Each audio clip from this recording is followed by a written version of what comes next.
दोस्तों नमस्कार, आप सभी का स्वागत है आज के इस वीडियो में। सीटेट बाल विकास के अंतर्गत कुछ महत्वपूर्ण टॉपिक हैं जिससे प्रश्न आपकी परीक्षा में पूछे जाते हैं, या फिर हम यूँ कह लें कि ये बेसिक कॉन्सेप्ट आपको पता होना चाहिए। जैसे सामाजिकरण क्या है, बुद्धि क्या है, अधिगम अक्षमता के अंतर्गत आप पढ़ते हैं डिसलेक्सिया, डिस्कैल्कुलिया, ये सारी चीज़ें। इसके अलावा संवेग और संज्ञान किस तरीके से संबंधित है, अधिगम का आकलन कब लगाएंगे, अधिगम के लिए आकलन कब लगाएंगे, अधिगम के रूप में आकलन कब लगाएंगे, अपसारी और अभिसारी चिंतन।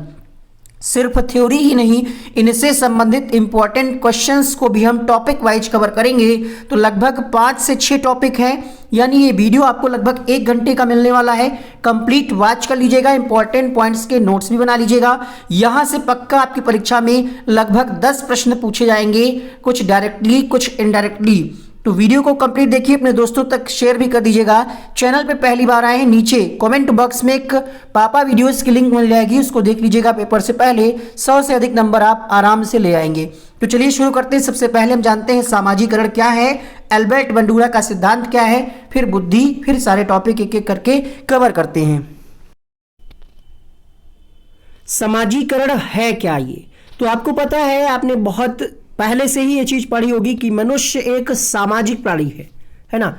और बच्चा, जैसे ही बच्चे का जन्म होता है, धीरे धीरे समाज के संपर्क में आता है, उसमें सामाजिक चेतना, सामाजिक उत्तरदायित्व की भावना का विकास होने लगता है। समाज के द्वारा बहुत सारी परंपराएं हैं, प्रथाएं हैं, उनको भी मानता है वो बच्चा। अर्थात हम ये कह सकते हैं सामाजिकरण क्या है, सामाजिकरण एक ऐसी प्रक्रिया है जो शिशु को, नवजात शिशु को सामाजिक प्राणी बनाती है। इस प्रक्रिया के अभाव में व्यक्ति सामाजिक प्राणी नहीं बन सकता, अर्थात जानवर के समान होता है, और इसी से सामाजिक व्यक्तित्व का विकास होता है। यहाँ पे एक परिभाषा है, हमें याद आ गई, ग्रीन की एक परिभाषा है, पूछी जाती नहीं है आपसे, सीटेट में नहीं पूछी जाएगी, अन्य टेट में पूछी जा सकती है। सामाजिकरण वह प्रक्रिया है जिसके द्वारा बालक सांस्कृतिक विशेषताओं, आत्मगौरव और व्यक्तित्व को प्राप्त करता है। ये प्रक्रिया सामाजिकरण कहलाती है। निष्कर्ष रूप में हम ये भी कह सकते हैं कि सामाजिकरण वह प्रक्रिया है जिसमें व्यक्ति और समाज के मध्य अंतः क्रिया होती है।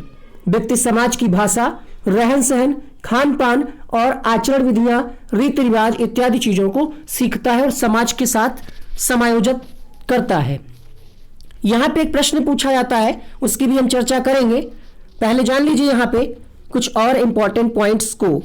सामाजिकरण की प्रक्रिया के बिना व्यक्ति सामाजिक गुणों को प्राप्त नहीं कर सकता, अर्थात ये एक महत्वपूर्ण प्रक्रिया है। प्रश्न आपसे पूछेगा कि प्राथमिक कारक क्या है सामाजिकरण में, तो परिवार ध्यान रखिएगा, क्योंकि बच्चे का जन्म होता है, सबसे पहले ज्यादा संपर्क में जो रहते हैं वो उसके परिवार में जो सदस्य हैं, माता पिता भाई बहन, वो रहते हैं। द्वितीयक में आपको ध्यान रखना विद्यालय। कई बार क्वेश्चन ऐसे पूछा गया है कि यहाँ पे प्राथमिक के साथ पास पड़ोस दे दिया है, कई बार विद्यालय के साथ पास पड़ोस दे दिया है, तो आपको ये ध्यान रखना है प्राथमिक भूमिका परिवार की होती है। इसके अलावा जो भी ऑप्शन होंगे वो डिपेंड करेगा कि क्वेश्चन की प्रकृति कैसे वो बना करके आपसे पूछते हैं। सबसे नंबर 1 पे परिवार रहेगा, ठीक है। अच्छा, सामाजिक मानदंड क्या है, इनकी भी आप बात कर लेते हैं। यहाँ पे समाज में सही और गलत की पहचान करना, यह जानना कि कौन सा कार्य सामाजिक रूप से उपयुक्त नहीं है या उपयुक्त है, दूसरों के साथ किस प्रकार व्यवहार करना है, बड़ों का आदर करना, किसी को नुकसान ना पहुंचाना और वातावरण का संरक्षण करना, समाज में संबंध स्थापित करना। अब कौन कौन से कारक हैं जो सहायता करते हैं, जो कि हमने आपको बताया, परिवार, माता पिता, विद्यालय, पड़ोसी, साथी, शिक्षक समुदाय, मनोरंजन उपकरण जो इस समय चल रहे हैं, ठीक है, सोशल मीडिया कह सकते हैं। अब यहां से प्रश्न पूछा जाता है कि शैशवावस्था में सामाजिक विकास किस पर आधारित होता है, किस पर निर्भर होता है, तो शैशवावस्था में बच्चा अनुकरण के द्वारा देख करके चीजों को सीखता है। प्राथमिक भूमिका हम आपको पहले ही बता चुके हैं, सामाजिकरण में माता पिता तथा परिवार की प्राथमिक भूमिका होती है। सबसे अधिक गहन एवं जटिल सामाजिकरण किस अवस्था में होता है, तो ये किशोरावस्था में होता है। यहाँ पे एक सिद्धांत दिया है समाज से जुड़ा हुआ, वाइगोत्स्की का सामाजिक विकास का सिद्धांत। हालांकि इसमें हम अलग से वीडियो आपको देंगे, पियाजे का वीडियो दे चुके हैं, अगर आपने नहीं देखा ऊपर देखिए, लिंक बन करके आ रहा होगा, उसको आप क्लिक करके देख सकते हैं। वाइगोत्स्की का यह मानना था कि बच्चे सहयोग के माध्यम से या फिर सामाजिक अंतःक्रिया, परस्पर अंतःक्रिया के माध्यम से सीखते हैं। एक इंपॉर्टेंट पॉइंट है, यहां से प्रश्न कई बार हिंदी में भी पूछा गया है, वाइगोत्स्की के सिद्धांतों के अनुसार बालक का कोई भी विकास समाज के बिना या समाज के बाहर नहीं हो सकता। मतलब इनकी भूमिका, इनके सिद्धांत में समाज को ज्यादा जोर दिया गया। वाइगोत्स्की ने बताया कि समाज से अंतःक्रिया के फलस्वरूप ही उनमें विभिन्न प्रकार के गुण विकसित होते हैं। जन्म के समय शिशु का व्यवहार सामाजिकता से काफी दूर होता है, उसे केवल शारीरिक आवश्यकताओं की पूर्ति की इच्छा होती है और बाल्यावस्था में बच्चे विद्यालय जाने लगते हैं तथा उनके सामाजिकता का दायरा बदल जाता है। तो जो मेन इंपॉर्टेंट थ्योरी थी वो हो गई, बहुत ज्यादा बड़ा टॉपिक नहीं है। और यहाँ पे एक टॉपिक इन्हीं से जुड़ा हुआ है सामाजिक सिद्धांत से, एल्बर्ट बंडूरा का, वो वीडियो हम आपको दे चुके हैं। अगर आपने उसको नहीं देखा तो उसको भी देख लीजिएगा, नीचे एक नीली कलर के लिंक मिल जाएगी कमेंट में। उसमें जो भी टॉपिक है बाल विकास में वो सारे हमने आपको कराए हैं, छोटे छोटे टॉपिक है, उनको भी देख लीजिएगा। बेंडूरा अनुकरण पे बल देते हैं, मतलब बच्चा अनुकरण करके सीखता है, मॉडलिंग के थ्रू सीखता है, मॉडलिंग को हम प्रतिरूप भी कहते हैं, इसके थ्रू सीखता है, ये कहते हैं अल्बर्ट बंडूरा। और इनके सिद्धांत का नाम है सामाजिक अधिगम का सिद्धांत। और अगर हम बात करें वाइगोत्स्की की, तो वाइगोत्स्की क्या कहते हैं कि बच्चा सामाजिक अंतःक्रिया के माध्यम से सीखता है और इनके सिद्धांत का नाम है सामाजिक सांस्कृतिक सिद्धांत। ध्यान रखिएगा, सामाजिक अधिगम अलग है, सामाजिक सांस्कृतिक भाषा विकास का सिद्धांत ये वाइगोत्स्की ने दिया था। ठीक है, अब बात करते हैं यहाँ पे प्रश्न की। तो पहला प्रश्न है आपके सामने, परिवार एवं पास पड़ोस बच्चों के सामाजिकरण की मनोवैज्ञानिक एजेंसियां हैं, प्राथमिक एजेंसियां हैं, मध्य एजेंसियां हैं या फिर द्वितीयक हैं। तो परिवार आ रहा है, पास पड़ोस आ रहा है, यहाँ पे आंसर किसके साथ जाएगा? परिवार में जो भी चीजें आएंगी प्राथमिक के अंतर्गत जाएंगी, तो इसका दूसरा ऑप्शन सही होगा। निम्नलिखित में से कौन से सामाजिकरण के गौण वाहक हो सकते हैं? यहाँ पे हम आपको दो चीजें और बता दें, प्राथमिक को मुख्य भी कहते हैं, प्राथमिक है तो मुख्य आ जाएगा जिसमें परिवार आ जाएगा, और गौड़ मतलब होता है द्वितीयक या हम कह सकते हैं सेकेंडरी। ठीक है, तो यहां पे गौड़ पूछ रहा है, मतलब आपको ये ध्यान रखना है कि परिवार तो होगा नहीं क्योंकि परिवार प्राथमिक में है, तो ये गलत हो गया। यहां पे भी परिवार है, ये भी गलत हो गया, यहां पे भी परिवार है, ये भी गलत हो गया। अब आपका आंसर बच रहा है यहाँ पे क्या? एक ही ऑप्शन बच रहा है, ऑप्शन होगा यहाँ पे सही, विद्यालय और आस पड़ोस, इसका दूसरा विकल्प सही होगा। निम्नलिखित में से कौन सा द्वितीयक सामाजिकरण एजेंसी का उदाहरण है? एक प्रश्न पक्का है, पेपर 1 में आना ही आना है, और एक प्रश्न पेपर 2 में। आपकी किस्मत अच्छी हुई तो संख्या 3, 4 भी हो सकती है। प्रश्न संख्या 3 देखिएगा, तो यहां पे भी द्वितीयक पूछ रहा है। अब आपको पता है कि परिवार तो होगा नहीं, तो परिवार वाला ऑप्शन काट दीजिए। यहां पे पास पड़ोस आ जाता है परिवार के बाद, तो ये भी हट जाएगा। द्वितीयक में आपका जो हो जाता है विद्यालय और मीडिया, जो कि हमने आपको पहले ही बताया है। द्वितीयक में आप क्या लगाएंगे? विद्यालय और मीडिया। पहले में परिवार आ जाएगा, डिपेंड करेगा ऑप्शंस में किस तरीके से वो एलिमिनेट करके पूछ रहा है। निम्नलिखित में से कौन सा प्राथमिक सामाजिकरण का माध्यम है? तो यहाँ पे प्रश्न संख्या 4 उत्तर जाएगा परिवार के साथ, पहला ऑप्शन सही होगा। शिक्षा के संदर्भ में सामाजिकरण से क्या तात्पर्य है? सामाजिक वातावरण में अनुकूलन और समायोजन, सामाजिक मानदंडों का सदैव अनुपालन करना, अपने सामाजिक मानदंड बनाना, या फिर समाज में बड़ों का सम्मान करना।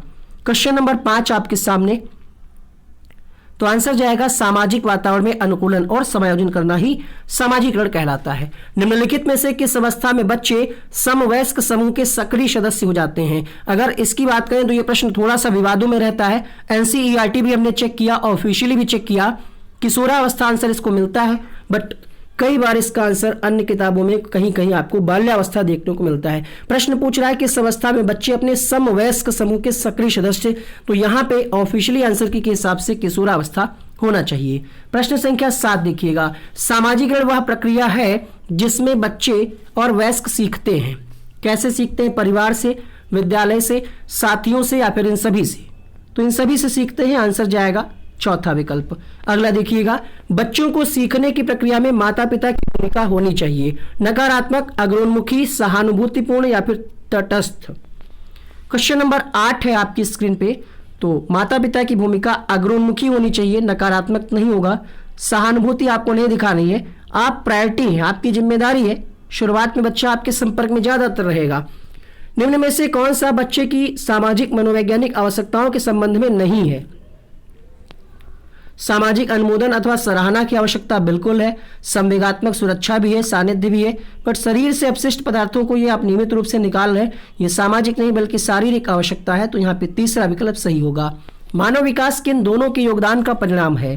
प्रश्न संख्या 10 आपके सामने, तो मानव विकास जो है ये वंशानुक्रम और वातावरण दोनों का ही परिणाम है। ध्यान रखिएगा ये योगफल नहीं होता है, ये गुणनफल होता है, वंशानुक्रम इंटू गुणनफल होता है। यहां से भी एक बार प्रश्न पूछा गया है।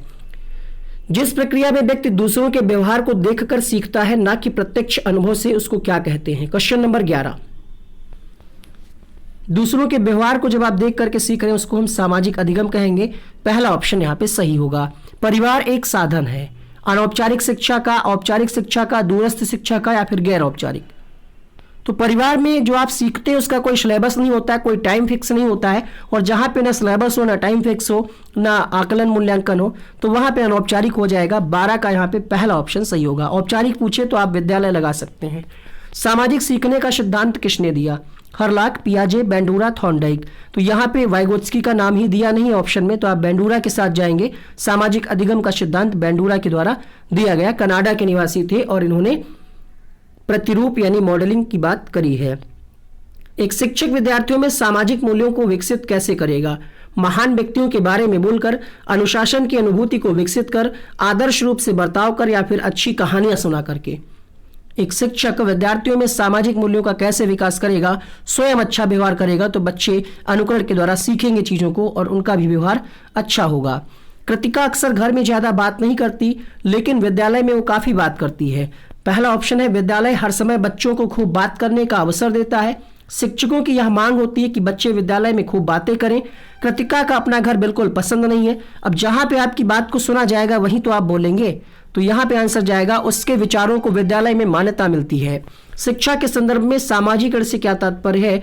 इसमें से जो भी प्रश्न है किसी न किसी राज्य की टेट परीक्षा में पूछे गए हैं। चांसेस हैं कि इसी में से आपकी परीक्षा में 2 प्रश्न आ जाएंगे। तो वीडियो को शुरुआत से अंत तक देख रहे हैं आप, बहुत अच्छी बात है। कुछ लोग स्किप कर देते हैं और लाइक नहीं किया तो कर दीजिएगा, अच्छा लगेगा। क्वेश्चन नंबर 16 आपके सामने, तो 16वें प्रश्न का आंसर क्या आ जाएगा? सामाजिक वातावरण में अनुकूलन और समायोजन की प्रक्रिया ही सामाजिकरण कहलाती है। प्रश्न संख्या 17 बहुत आसान है, इसका उत्तर हम चाहेंगे कि आप सभी लोग कमेंट बॉक्स में लिखें। अच्छा लगता है जब आप कमेंट करते हैं। प्रश्न संख्या 18, जब कभी 2 या 2 से अधिक व्यक्ति एक साथ मिलते हैं और एक दूसरे को प्रभावित करते हैं तो वे एक सामाजिक समूह का निर्माण करते हैं, ये कथन सत्य है असत्य है? तो सिंपल सी बात, जब आप 2 या 2 से अधिक लोगों के बीच में इंटरेक्शन होगा तो सामाजिक समूह का निर्माण होगा। आंसर होगा यहाँ पे ऑप्शन नंबर बी के साथ, कोई डाउट नहीं है, बात बिल्कुल सही है। बच्चों के सामाजिक विकास में डैश का विशेष महत्व है। बच्चों के सामाजिक विकास में किसका महत्व होगा? खेल, बाल साहित्य, दिनचर्या, संचार माध्यम। क्वेश्चन नंबर 19 आपके सामने, तो सामाजिक विकास में खेल का सबसे ज्यादा महत्व होगा। यहाँ पे ऑप्शन नंबर ए सही होगा। खेल से अनुशासन की भावना का भी विकास होता है। निम्नलिखित में से कौन सा सत्य कथन है? सत्य कथन पूछ रहा है। क्या शिक्षक अगर प्रश्न पूछता है तो ये बाधा होगा? नहीं। आप प्रभावित होते हैं, गलत हो गया। एक निश्चित तरीके से नहीं, बच्चे कई तरीके से सीखते हैं। 3 गलत हो गए, बचा 1 जो कि है बिल्कुल सही। खेलना संज्ञान और सामाजिक दक्षता के लिए सार्थक है। सामाजिकरण क्या है? कई तरीके से प्रश्न पूछा जा सकता है, ये ध्यान रखना है।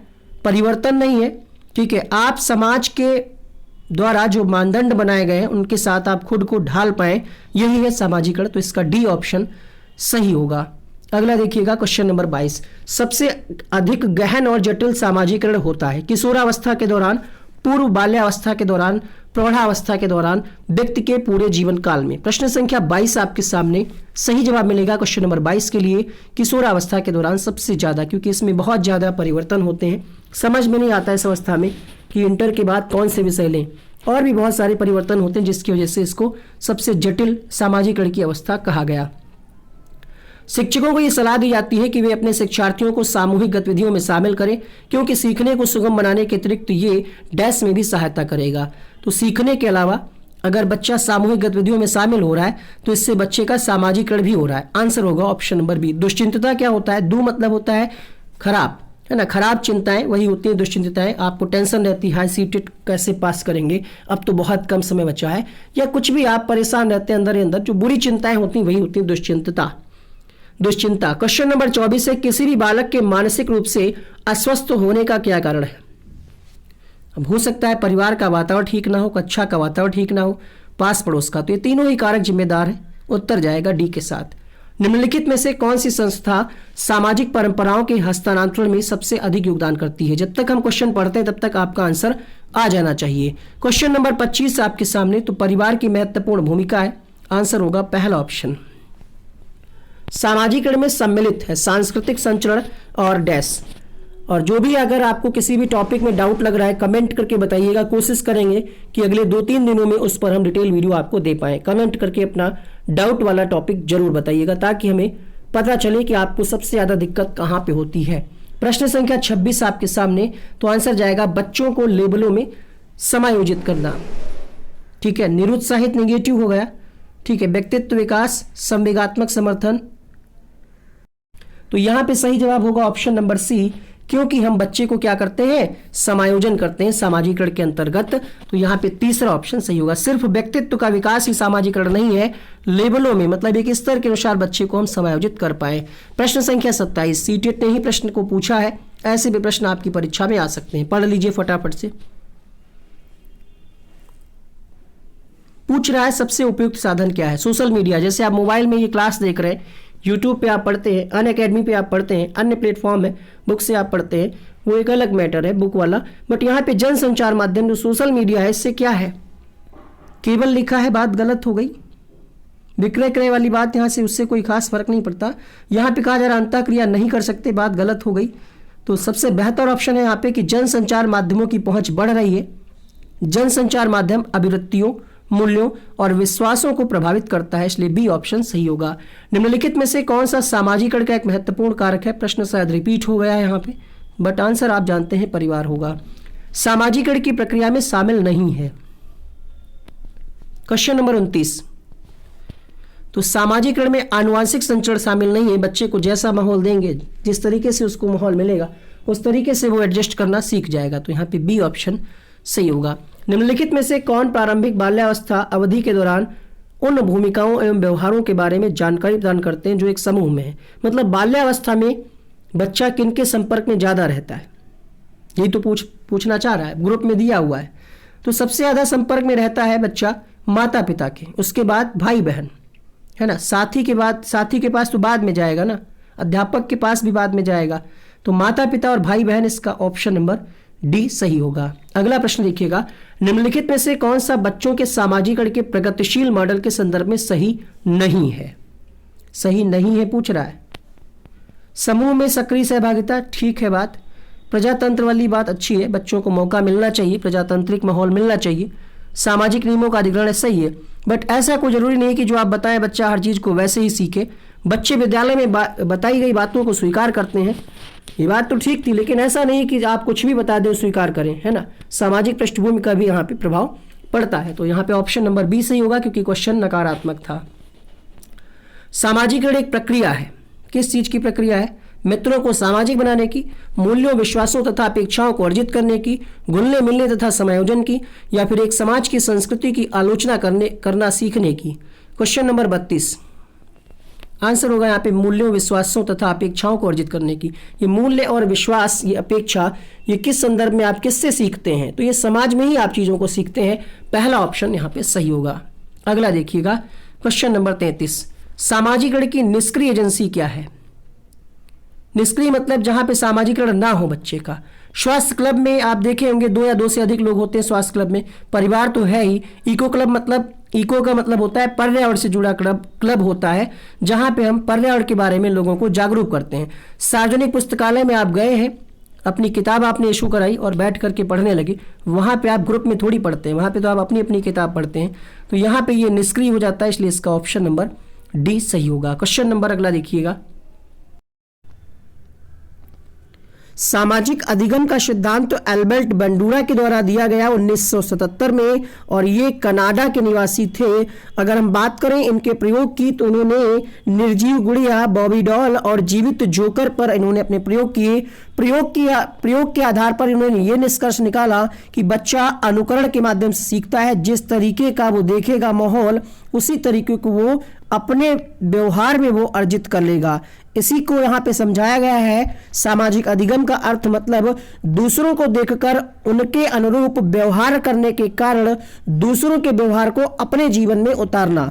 जैसे आप देखते हैं कि सलमान खान ने कोई नया चश्मा लगाया है या कोई नई ड्रेस पहनी है, तो आप उसी तरीके की क्या है अनुकरण करके सीख लेते हैं, है ना। जैसे आपने देखा होगा छोटा बच्चा अगर उसके पापा से शेविंग कर रहे हैं, ठीक है, तो वो भी बच्चा क्या है वो मशीन लेकर के वो भी अपना दाढ़ी अस्तूरा लगाने लगता है। ये होता है अनुकरण के द्वारा। यहाँ पे बच्चा कैसे सीख रहा है, अनुकरण के द्वारा देख करके सीख रहा है, अर्थात दूसरों के व्यवहार को देख करके सीख रहा है। समझ में आया कि सामाजिक अधिगम के सिद्धांत में क्या निष्कर्ष इनके द्वारा निकाला गया।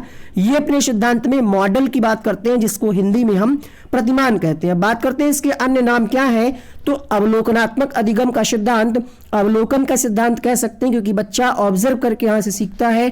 प्रेक्षणात्मक सिद्धांत भी कहते हैं, निर्देशन का सिद्धांत और अनुकरण का सिद्धांत इसी सिद्धांत के अन्य नाम है। 4 स्टेप इन्होंने बताए हैं, अवधान, धारण, पुनः प्रस्तुतिकरण, पुनर्बलन। इससे डिटेल से आपसे प्रश्न नहीं पूछा जाता है, बस आप जान लीजिएगा कि पद कितने हैं, 4 हैं। अब अवधान का मतलब आप समझ ही रहे होंगे कि मॉडल ऐसा हो, ऐसा मॉडल आप बनाएं जो कि इंटरेस्टिंग हो, आकर्षक हो, लोकप्रिय हो और अच्छा हो। धारण की बात करें, आप जो है व्यवहारों को अपने मस्तिष्क में प्रतिमानों के रूप में, शाब्दिक वर्णन के रूप में ग्रहण करते हैं। पुनः प्रस्तुतिकरण का मतलब ये है जिनको हम ध्यान से देख करके धारण करते हैं और बाद में आवश्यकता अनुसार हम उनका पुनः प्रस्तुतिकरण कर सकें। पुनर्बलन क्या है, अगर आप अच्छा कोई काम करते हैं, कोई अगर आपको तारीफ करे, शाबाशी करे, एक्सीलेंट बोले, वाव बोले, तो आप क्या उस काम को दोबारा करेंगे, और अगर कोई नेगेटिव बोल दे तो आप उस काम को दोबारा नहीं करेंगे, ठीक है। और इन्होंने जो है अपने सिद्धांत में कुछ भाग और बताए हैं कि इनका ये कहना था कि व्यक्ति अपने आप को निम्नलिखित क्रियाओं द्वारा संतुलित करता है, स्वनियंत्रण, स्वनिर्देशन, स्व पुनर्बलन।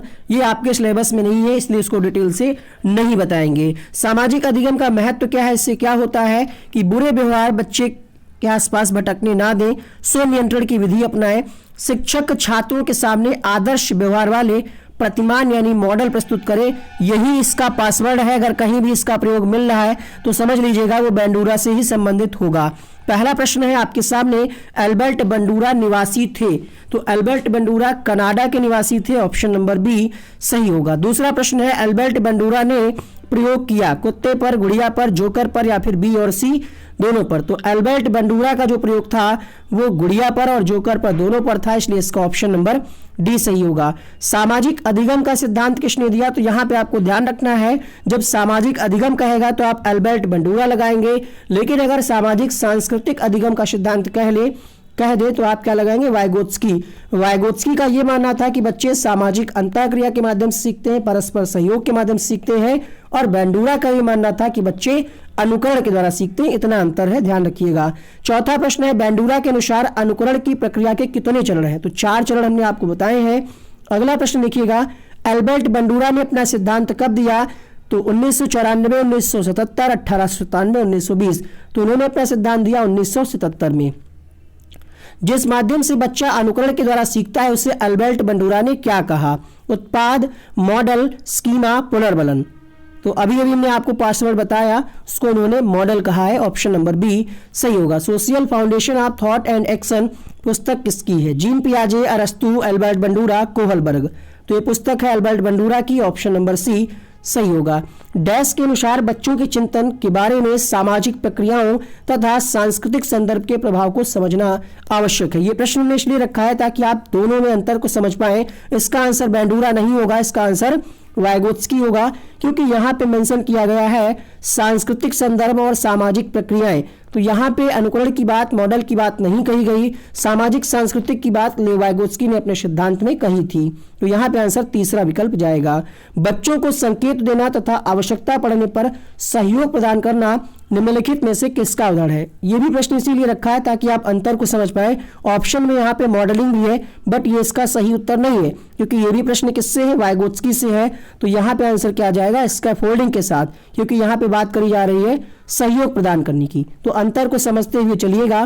प्रश्न संख्या 10 सीटेट 2014 में पूछा गया कि एल्बर्ट बंडूरा के सामाजिक अधिगम सिद्धांत के अनुसार निम्न में से कौन सा कथन सही है। तो देखिए यहाँ पे पासवर्ड काम कर रहा है कि नहीं कर रहा है।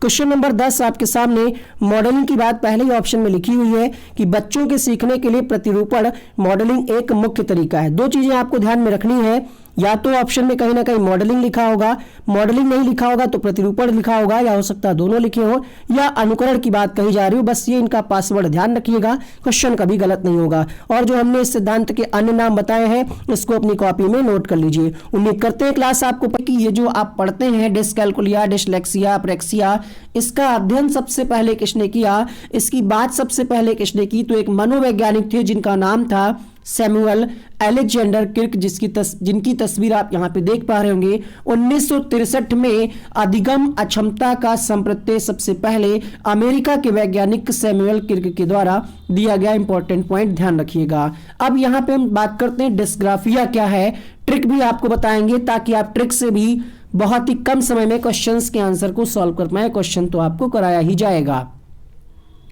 डिस्ग्राफिया क्या है, तो सामान्यतः इसको हम कहते हैं लिखने संबंधी अशक्तता, मतलब बच्चे को जब लिखने में दिक्कत हो उस प्रकार के विकार को कहा जाता है डिस्ग्राफिया। इसमें जो एक पॉइंट है जिसमें आप ज्यादा कंफ्यूज होते हैं वो भी हम आपको क्लियर करेंगे। इसमें या तो बच्चा ठीक से लिख नहीं पाता अथवा उसकी लिखावट ठीक नहीं हो पाती है। सामान्यतः इसका कारण हाथ, हथेली या अंगुलियों संबंधित कुछ गड़बड़ियां हो सकती हैं। मतलब हाथ से लिखा जाता है तो बच्चे के हाथ में, हथेली में कोई प्रॉब्लम है, उंगलियों में कोई प्रॉब्लम है, तो उस प्रकार के बच्चों में ये विकार होने की संभावना रहती है। इसके अतिरिक्त मस्तिष्क संबंधी कुछ गड़बड़ियों के कारण भी अधिगम अशक्तता संभव है। यहां से प्रश्न पूछा गया है जहां पे लोग कंफ्यूज हो जाते हैं, शारीरिक रूप से अक्षम बच्चों में कौन सा विकार होता है। ऑप्शन दे देगा डिस्ग्राफिया, डिसलेक्सिया, डिसकैलकुलिया, अफेजिया। तो ध्यान रखना है शारीरिक रूप से अक्षम जब पूछेगा तो आपको डिस्ग्राफिया लगाना है। क्यों? क्योंकि यहां पे जब बच्चा शारीरिक रूप से अक्षम होगा तो वो लिख नहीं पाएगा, है ना। तो ध्यान रखिएगा। अब इसकी ट्रिक क्या कहती है, ट्रिक आपने कई सारे वीडियोस इसके पहले भी देखे होंगे, है ना। तो सबका अलग अलग तरीका है, जिसका ट्रिक आपको समझ में आए मैटर ये करता है कि आपको कौन सी ट्रिक आसान लगती है। यहां पे डिस्ग्राफिया लिखा हुआ है तो आप जानते होंगे कि ग्राफ पेपर होता है और ग्राफ पेपर पे आप क्या करते हैं, लिखते हैं। शुरुआत करता है बच्चा, ग्राफ पेपर पे समझाया जाता है, तो ऐसे आप याद कर सकते हैं। दूसरी एक ट्रिक ये कहती है कि ग्राफ से यहाँ पे आपको ध्यान रखना है ग्रेफाइट काला पदार्थ होता है पेंसिल में, और शुरुआत हम किससे लिखना करते हैं, पेन से करते हैं। क्या नहीं करते ना, हम पेंसिल से ही लिखना शुरू करते हैं। और पेंसिल में जो काला पदार्थ होता है वो होता है ग्रेफाइट। तो यहाँ पे ऐसे भी आप इस ट्रिक को रिलेट करके याद कर सकते हैं। जब भी आपसे पूछे कि लिखने संबंधित विकार, तो आपके माइंड में तुरंत क्लिक करेगा कि हम सबसे पहले लिखते किससे हैं, किससे लिखते हैं, पेंसिल से लिखते हैं। पेंसिल में काला पदार्थ होता है ग्रेफाइट। ऐसे आप इसको ध्यान करेंगे, या फिर आप ग्राफ पेपर वाला भी ट्रिक याद कर सकते हैं। डिसलेक्सिया की अगर हम बात करें तो जब आप कक्षा 6, 7, 8 में होते हैं तो आपके घर में बड़े बुजुर्ग माता पिता कहते हैं पढ़ ले पढ़ ले पढ़ ले वरना फेल हो जाएगा, है ना। पढ़ ले ऐसे कहा जाता है गुस्सा में, कभी कभी प्यार में, पढ़ ले बेटा पढ़ ले।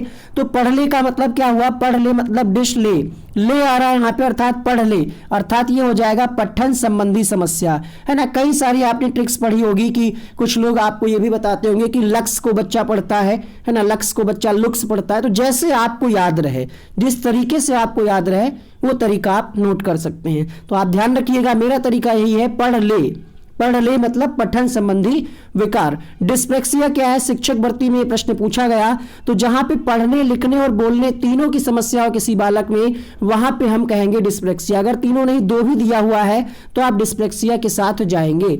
अप्रेक्सिया क्या है, तो अप्रेक्सिया एक ऐसा शारीरिक विकार है, इसके कारण व्यक्ति मांसपेशियों के संचालन से संबंध सूक्ष्म गतिक कौशल जैसे लिखने, चलने, टहलने, बोलने में निपुण नहीं हो पाता है। ये कैसा विकार है, ये तंत्रिका तंत्र से संबंधित विकार है ना।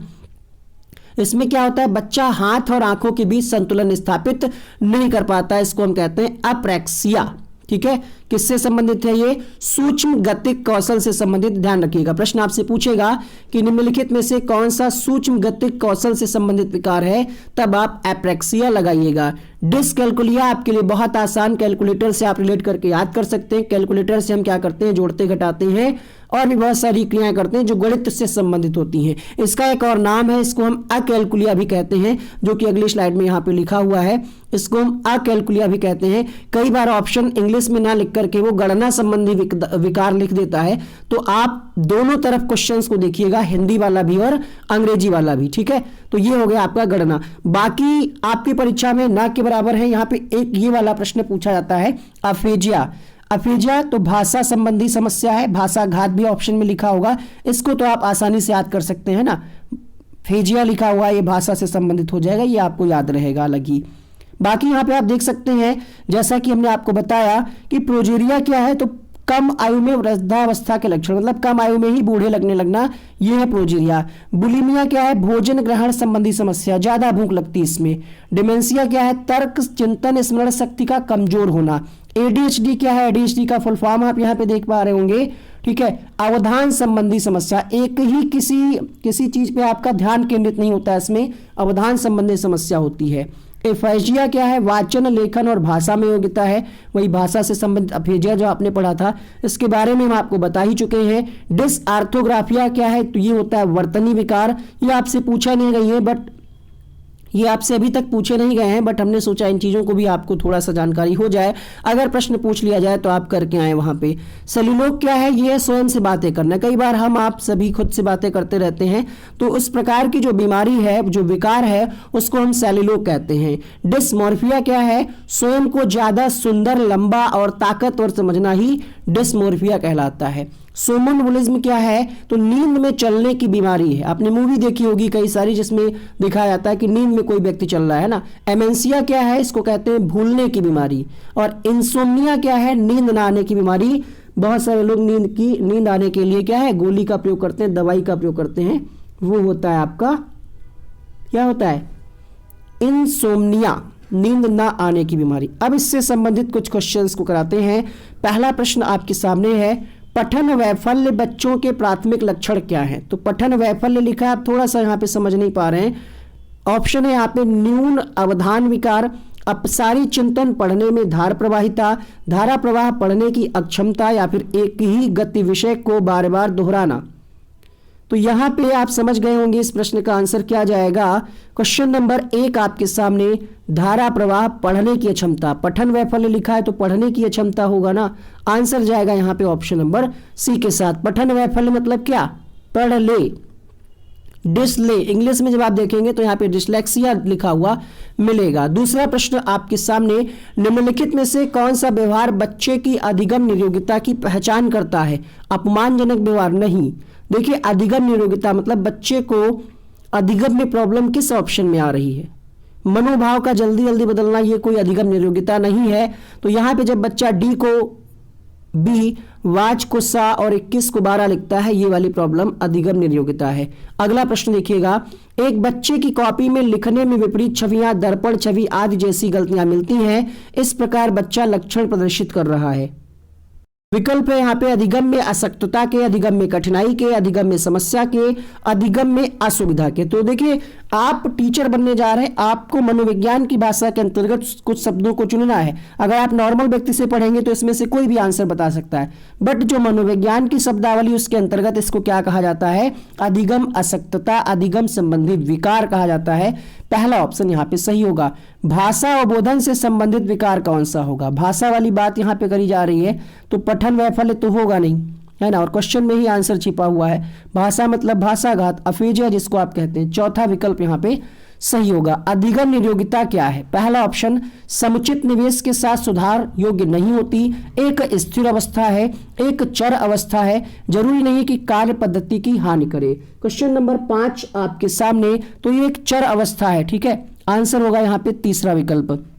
सीटेट 2013 या 14 में प्रश्न पूछा गया है, तो ये मोस्ट इंपॉर्टेंट प्रश्न है आपके लिए। चर अवस्था का मतलब क्या हुआ कि इसको हम जड़ से खत्म नहीं कर सकते हैं ना, प्रयास कर सकते हैं कि इसमें कुछ सुधार किया जा सके, बट हम इसको जड़ से खत्म नहीं कर सकते। सीखने संबंधित नियोगिताएं सामान्यतः, पहला ऑप्शन है उन बच्चों में पाई जाती हैं विशेषतः जिनके पैतृक अभिभावक इस प्रकार की समस्या से ग्रसित होते हैं। दूसरा विकल्प है औसत से श्रेष्ठ बुद्धि लब्धि वाले बच्चों में पाई जाती हैं।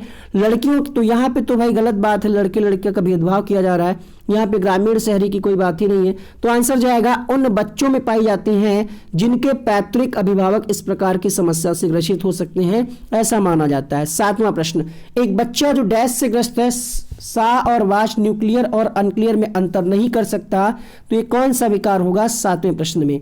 तो बच्चे को किस में दिक्कत है भाई? सा को वाज पढ़ रहा है, न्यूक्लियर को अनक्लियर पढ़ रहा है, तो ये पढ़ने की दिक्कत है। हमने आपको क्या बताया, पढ़ ले पढ़ ले पढ़ ले, ले किस ऑप्शन में है? तो आपको मिल जाएगा यहाँ पे डिस्लेक्सिया, ऑप्शन नंबर 2 सही होगा। आगे बढ़ते हैं प्रश्न संख्या 8 के तरफ। डिस्लेक्सिया किससे संबंधित है? गणितीय विकार, पठन विकार, व्यवहार संबंधी विकार, मानसिक विकार। क्वेश्चन नंबर 8 आपके सामने। तो डिस्लेक्सिया का संबंध किससे है? ये है आपका पढ़ ले, तो ये हो जाएगा आपका पठन संबंधी विकार। 8वें प्रश्न का दूसरा विकल्प यहाँ पे सही होगा। अधिगम अक्षमता का प्रत्यय सबसे पहले किसके द्वारा दिया गया? अधिगम अक्षमता का कॉन्सेप्ट किसने दिया? ये आपसे प्रश्न पूछा जा रहा है। क्वेश्चन नंबर 9 आपके सामने। तो यहाँ पे ग्राहम बेल नहीं होगा, आंसर जाएगा सैमुअल अलेक्जेंडर किर्क के साथ, ऑप्शन नंबर 2 इसका सही होगा। वीडियो को अगर आपने अभी तक लाइक नहीं किया, लाइक कर दीजिएगा, चैनल को भी सब्सक्राइब कर लीजिए और बेल आइकन को भी ऑन कर लीजिए। नासिरा पढ़ते समय अनेक बार अटकती है, उससे पढ़ने में कठिनाई होती है, तो पढ़ने वाला विकार क्या पठन अरुचि नहीं हो जाएगा यहाँ पे? क्वेश्चन नंबर 10 आपके सामने, आंसर होगा क्वेश्चन नंबर 10 के लिए यहाँ पे डिस्लेक्सिया, तीसरा विकल्प यहाँ पे सही होगा। गतिक कौशलों में अधिगम निरोगिता क्या कहलाती है? ये प्रश्न बहुत ज्यादा इंपॉर्टेंट है। गतिक कौशलों में 11वां प्रश्न आपके सामने। तो इसको हम क्या कहते हैं? डिस्प्रेक्सिया कहते हैं। यही हमने आपको अभी अभी पढ़ाया था, देखिएगा एक बार, ठीक है। यहां पे आप देख सकते हैं डिस्प्रेक्सिया कहा जाए या अप्रेक्सिया कहा जाए, गतिक कौशल, सूक्ष्म गतिक कौशल, यही वाला प्रश्न है। तो इसको हम क्या कहेंगे? अप्रेक्सिया या डिस्प्रेक्सिया। तो क्वेश्चन नंबर 11, बाकी के ऑप्शंस आपको पता ही होगा, है ना। यहाँ पे आंसर जाएगा दूसरा विकल्प। और अगर हम बात करें इसकी, तो इसको कहते हैं पठन विकार, ये कहते हैं गणितीय विकार। अगला प्रश्न देखिएगा, डिस्ग्राफिया से प्रभावित बच्चों को मुख्य रूप से डैश में कठिनाई होती है। तो ग्राफ वाली बात आपको याद हो गई।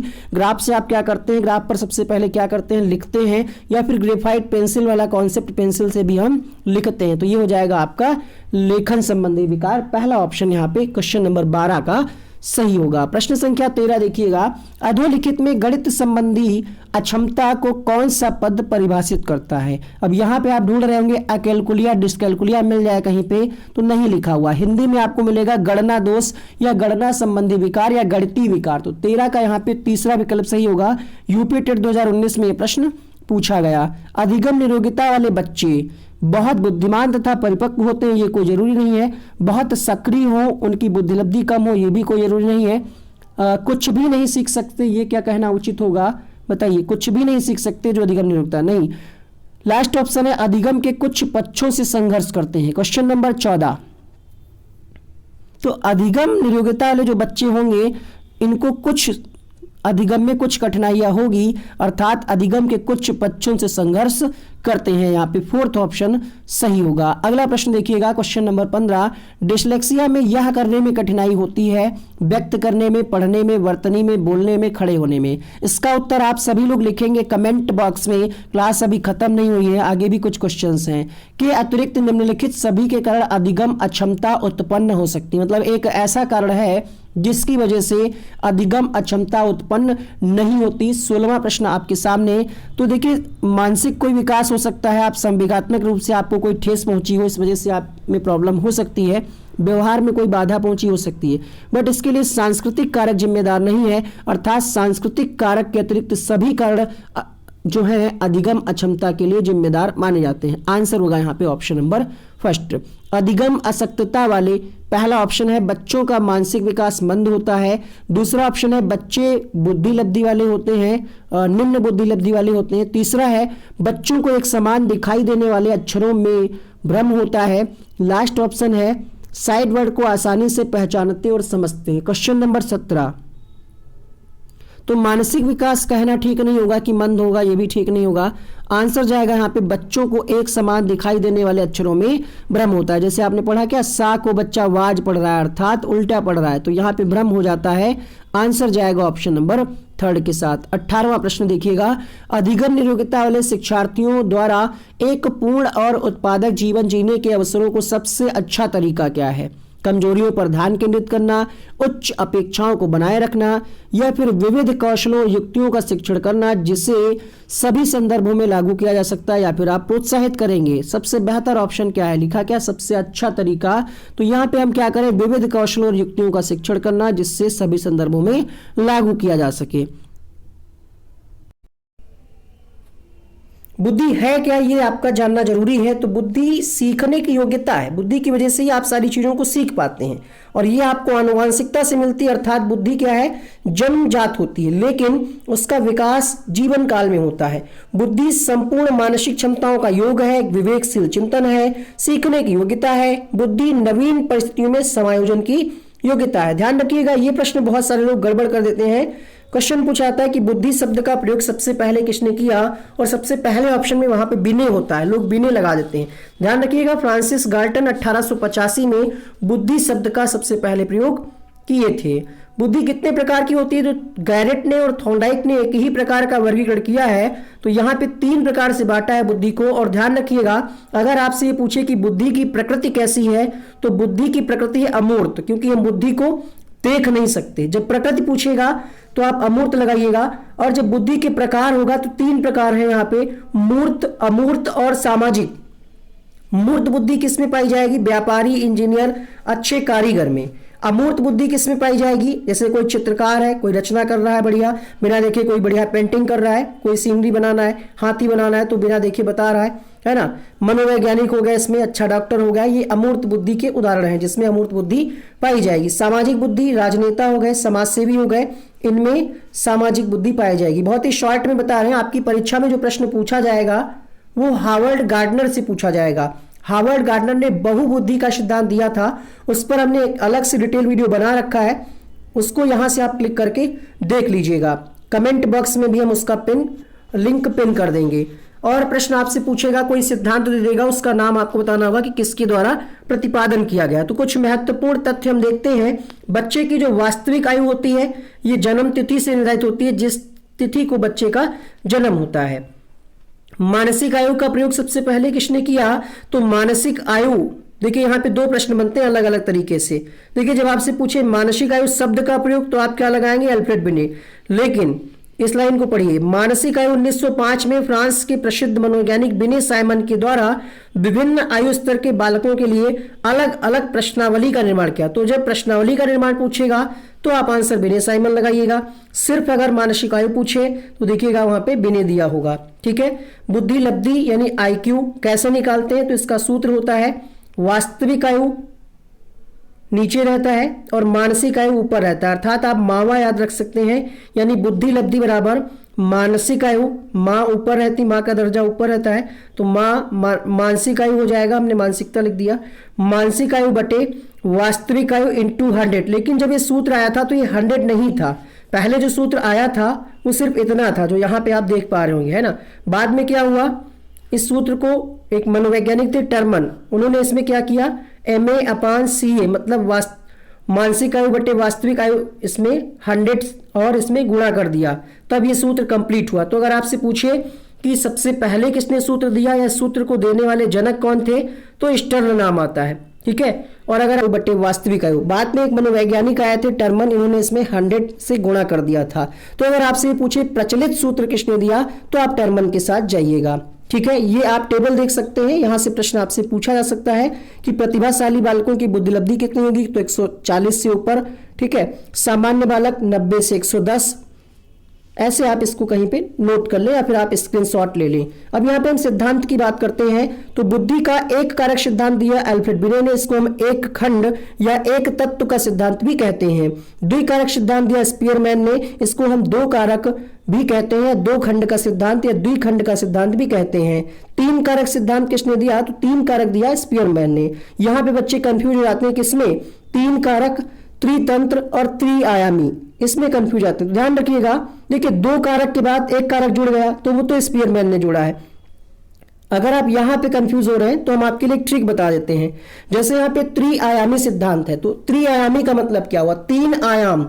अब अगर आप इनका नाम पढ़ रहे हैं, इसमें देख रहे हैं कितने आयाम हैं, 3 आयाम आपको लग रहे होंगे, मतलब 3 अक्षरों से अलग अलग मिलकर के बना हुआ है। तो आप ऐसे रिलेट करके याद कर सकते हैं। एक है यहाँ पे त्रितंत्र, रॉबर्ट स्टर्नबर्ग, इसको आप कैसे याद करेंगे, तो आपने रोबोट देखा होगा ना, उसमें बहुत सारे तंत्र होते हैं, तो रोबोट तंत्र ऐसे याद रखिएगा, आपको याद रहेगा। आगे बढ़ते हैं हम, ये आपको ऐसे याद रहेगा क्योंकि 1 कारक बिने, 2 कारक स्पीयरमैन और 3 कारक, क्योंकि यहाँ पे 2 कारक कौन कौन है, G और S कारक। जनरल और स्पेसिफिक, इसको हम जीएस कारक सिद्धांत के भी नाम से जानते हैं। कुछ सामान्य बुद्धि पाई जाती है बच्चे में और एक विशिष्ट बुद्धि, इसी को जीएस कारक सिद्धांत भी कहा। बहुकारक सिद्धांत ये दिया गया थॉर्नडाइक के द्वारा, और बहुबुद्धि का सिद्धांत हार्वर्ड गार्डनर ने दिया है। 9 प्रकार की बुद्धि है। शुरुआत में जब सिद्धांत आया था तो 7 था, फिर 8 हुआ, फिर 9 प्रकार की बुद्धि इन्होंने बताई अपने अध्ययन के आधार पर। फिलहाल अभी एनसीईआरटी में 8 ही प्रकार का वर्णन मिलता है। इसको कैसे याद करेंगे? इसको हम बालू का सिद्धांत भी कहते हैं। तो ध्यान रखिएगा, थॉर्नडाइक बहु ले गए, थॉर्नडाइक बहु ले गए, आप कभी नहीं भूलेंगे। और जब आपको एक याद रहेगा तो दूसरे में कंफ्यूजन नहीं रहेगी। समूह कारक किसने दिया? थर्स्टन ने दिया।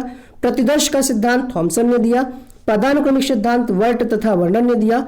आश्चर्यजनक बुद्धि का सिद्धांत बीएस ब्लूम ने दिया। त्रिआयामी सिद्धांत जेफी गिलफोर्ड ने दिया।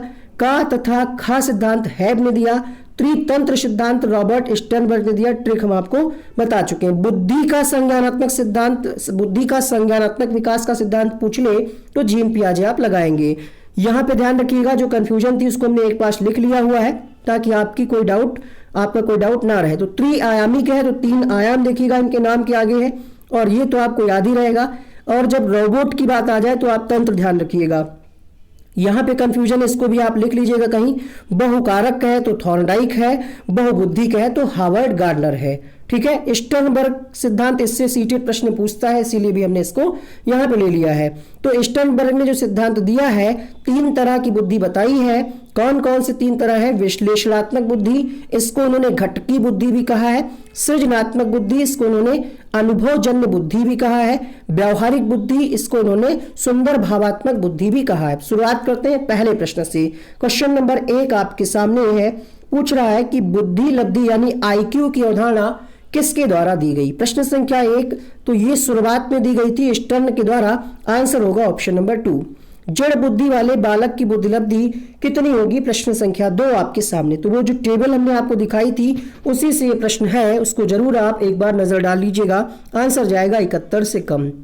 बुद्धि के बहुकारक सिद्धांत के प्रतिपादक हैं, तो बहुकारक, बहुबुद्धि नहीं कह रहा है। देखिए ध्यान रखिए, जब हार्वर्ड गार्डनर की बात आएगी, उन्होंने 9 प्रकार की बताई थी, मतलब बुद्धि बहुत प्रकार की होती है। तब आप ध्यान रखिएगा, बहुकारक तो थॉर्नडाइक बहु ले गए।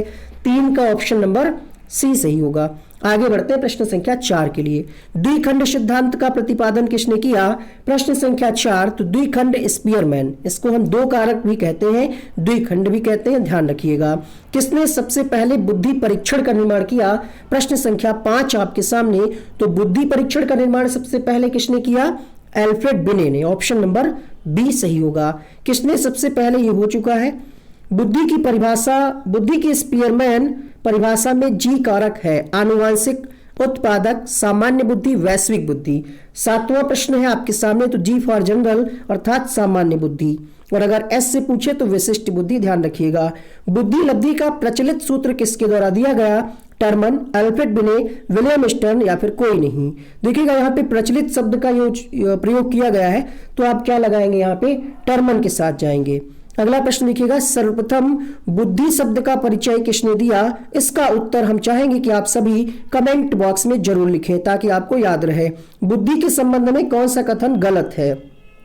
इसका तीव्र विकास शैशवावस्था में होता है, इसका सर्वाधिक विकास किशोरावस्था में होता है, समायोजन में सहायक है। तीनों बातें सही हैं, बट जाति का बुद्धि पर प्रभाव पड़ता है, ये बात गलत है। अगला प्रश्न देखिएगा, 11वां प्रश्न आपके सामने, कौन सा कथन सत्य है? लड़के अधिक बुद्धिमान होते हैं, लड़कियां अधिक बुद्धिमान होती हैं, सामान्यतः लड़के लड़कियों से अधिक बुद्धिमान होते हैं, बुद्धि का लिंग के साथ कोई संबंध नहीं है। तो आप सबको पता है यहाँ पे भेदभाव बाकी ऑप्शंस में दिखाया जा रहा है। 11वां एक ऐसा क्वेश्चन है, इसमें डी ऑप्शन ऐसा है जिसमें कहा जा रहा है कि लिंग के साथ कोई संबंध नहीं है। बुद्धि लब्धि मापन के जन्मदाता कौन है? प्रश्न संख्या 12। तो यहाँ पे ऑप्शन में टर्मन दिया हुआ है, स्टर्न को दिया ही नहीं है, तो ध्यान रखिएगा टर्मन आप आंसर लगाएंगे क्योंकि इन्होंने ही फार्मूला संशोधित किया था, 100 इन्होंने जोड़ा था। बुद्धि के त्रिआयामी सिद्धांत के अनुसार बुद्धि के कारकों की संख्या कितनी है? प्रश्न संख्या 13। तो ये आप ध्यान रखिएगा, 3D वाला जो सिद्धांत दिया गया है 3 डायमेंशनल, 120 कारक है, संक्रिया, उत्पाद और एक और था, यहाँ पे आप फिगर देख लीजिएगा। भारत में सर्वप्रथम बुद्धि परीक्षण का निर्माण किसने किया? भारत में पूछ रहा है यहाँ पे, तो ये क्वेश्चन इंपॉर्टेंट हो सकता है आपकी परीक्षा के लिए। Doctor C.H. Rice, I think 1922 में। निम्न में से कौन सा गैरेट की बुद्धि का प्रकार नहीं है?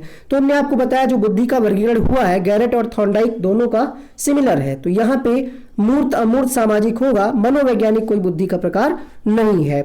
सामान्य तथा विशिष्ट कारक सिद्धांत का प्रतिपादन किसने किया? प्रश्न संख्या 16 आपके सामने, तो उत्तर जाएगा जी एस कारक किसने दिया? स्पीयरमैन ने। ऑप्शन नंबर बी सही होगा। एकाधिक बुद्धिमानी का सिद्धांत कहता है कि 2018 में यह प्रश्न पूछा गया है सीटेट में, बुद्धि तेजी से बढ़ाई जा सकती है, बुद्धि कई प्रकार की हो सकती है, पेपर पेंसिल परीक्षण सहायक नहीं है, प्रभावी अध्यापन के द्वारा बुद्धि बढ़ाई जा सकती है। क्वेश्चन नंबर 17 आपके सामने, तो बुद्धि को हम बढ़ा नहीं सकते, ऐसी कोई टेबलेट नहीं बनी हुई है। हाँ, बुद्धि कई प्रकार की हो सकती है, ये बात बिल्कुल सही है, बढ़ा नहीं सकते बुद्धि, तो दोनों ऑप्शन गलत हो गए। 17 का दूसरा विकल्प सही होगा। क्वेश्चन नंबर 18 यहाँ पे हार्वर्ड गार्डनर का बहुबुद्धि सिद्धांत सुझाता है कि ये सीटेट में प्रश्न पूछा गया है, तो हमने आपको पासवर्ड इसका अगर नहीं बताया तो आज जान लीजिएगा। हार्वर्ड गार्डनर का जहां क्वेश्चन अगर सकारात्मक है तो ये वैकल्पिक विधियों की बात करते हैं, वैविध्यपूर्ण तरीके से पढ़ाने की बात करते हैं, विविध प्रकार से अधिगम की बात करते हैं। यहाँ पे आपको पासवर्ड कहीं ना कहीं क्वेश्चन में मिल जाएगा। आंसर होगा प्रश्न संख्या 18 का तीसरा विकल्प। बुद्धि क्या है? एक अकेला और जातीय विचार है, दूसरों का अनुकरण करने की योग्यता है, एक विशिष्ट योग्यता है, या फिर सामर्थ्यों का समुच्चय है। तो अकेला तो है नहीं, अनुकरण करने की योग्यता हो सकता था, बट यहाँ पे बेहतर ऑप्शन क्या है कि सामर्थ्यों का समुच्चय है। आपके पास जो भी पावर है, जो भी बुद्धि है, उसका प्रयोग करके आप क्या है चीजों को कर पाते हैं अच्छे ढंग से। तो यहाँ पे क्वेश्चन नंबर 20 आपके सामने मोस्ट इंपॉर्टेंट प्रश्न है, PSRN का फुल फॉर्म क्या है? तो P से हो जाएगा प्रॉब्लम, S से सॉल्विंग, प्रॉब्लम सॉल्विंग यानी समस्या हल, R से रीजनिंग और N से न्यूमेरिक। तो यहाँ पे समस्या हल, तार्किकता व आंकिक क्षमता। 21वां प्रश्न देखिएगा, हार्वर्ड गार्डनर का बुद्धि सिद्धांत डैश पर बल देता है, किस पर बल देता है? तो हार्वर्ड गार्डनर जैसा कि हमने आपको बताया, उनके अनुसार 9 प्रकार की बुद्धि थी और वो ये चाहते थे कि प्रत्येक बच्चे को ध्यान में रख करके विविधपूर्ण तरीके से कक्षा में सिखाया जाए। तो इनका जो सिद्धांत है सामान्य पे नहीं, समान पे नहीं, प्रत्येक व्यक्ति की विलक्षण योग्यताओं पर बल देता है। क्योंकि इनका कहना था कि हो सकता है किसी बच्चे में स्थानिक बुद्धि हो, किसी में गतिक बुद्धि हो, किसी में जो भी बुद्धि के इन्होंने प्रकार बताए, गतिक नहीं बताया, गलत बोले यहाँ पे, ठीक है, स्थानिक बुद्धि बताया इन्होंने, इंटरपर्सनल इंट्रापर्सनल यानी अंतरवैयक्तिक अंतरावैयक्तिक बताया इन्होंने, और शारीरिक बुद्धि बताया है। ठीक है, तो इसका आप डिटेल वीडियो आपको भी यहीं पे मिल जाएगा। जैसे ही ये वीडियो खत्म होगा वहां पे आपको हार्वर्ड गार्डनर का डिटेल वाला वीडियो मिल जाएगा, उसको आप जरूर देख लीजिएगा। ये प्रश्न आपने पढ़ लिया होगा, सीटेट ने ही ये प्रश्न पूछा हुआ है, कई बार इसका लोग आंसर गलत कर देते हैं। अपसारी और अभिसारी चिंतन को जानने से पहले ये जानना जरूरी है कि आखिर चिंतन होता क्या है। तो यहाँ पे आप देख सकते हैं चिंतन क्या है, एक प्रकार की मानसिक प्रक्रिया है जो प्राणियों में होती है, अर्थात ये जानवरों में नहीं होती। जिस मनुष्य में चिंतन की प्रक्रिया नहीं है वो जानवर के समान है। और चिंतन आप करते कब है? जब आपके सामने कोई समस्या आती है ना, जैसे आप बाइक से जा रहे हो, कार से जा रहे हो, अचानक से बाइक बंद हो जाए तो आप चिंतन करेंगे कि बाइक बंद क्यों हुई है, या तो पेट्रोल खत्म हो गया है, तो इंजन में कोई प्रॉब्लम आ गई। तो हम ये कह सकते हैं कि चिंतन प्रक्रिया की शुरुआत उस समय होती है जब हमारे सामने कोई समस्या आती है। क्रो एंड क्रो की एक परिभाषा है यहाँ पे, ये आपसे सीटेट में नहीं पूछी जाएगी, बट आप जान लीजिए किसी बालक में, और अगर आप अदर टेट की तैयारी कर रहे हैं, UP TET, H TET, MP TET, तो वहां पे परिभाषा पूछी जाती है, इसीलिए हमने इसको इसमें सम्मिलित किया है। किसी बालक में चिंतन की योग्यता उसके सफल जीवन का मूलभूत आधार है, ये कहा है किसने? क्रो एंड क्रो ने। रॉस महोदय ने कहा कि चिंतन ज्ञानात्मक पक्ष की एक मानसिक प्रक्रिया है। अब आइए देखते हैं चिंतन होता कितने प्रकार का है।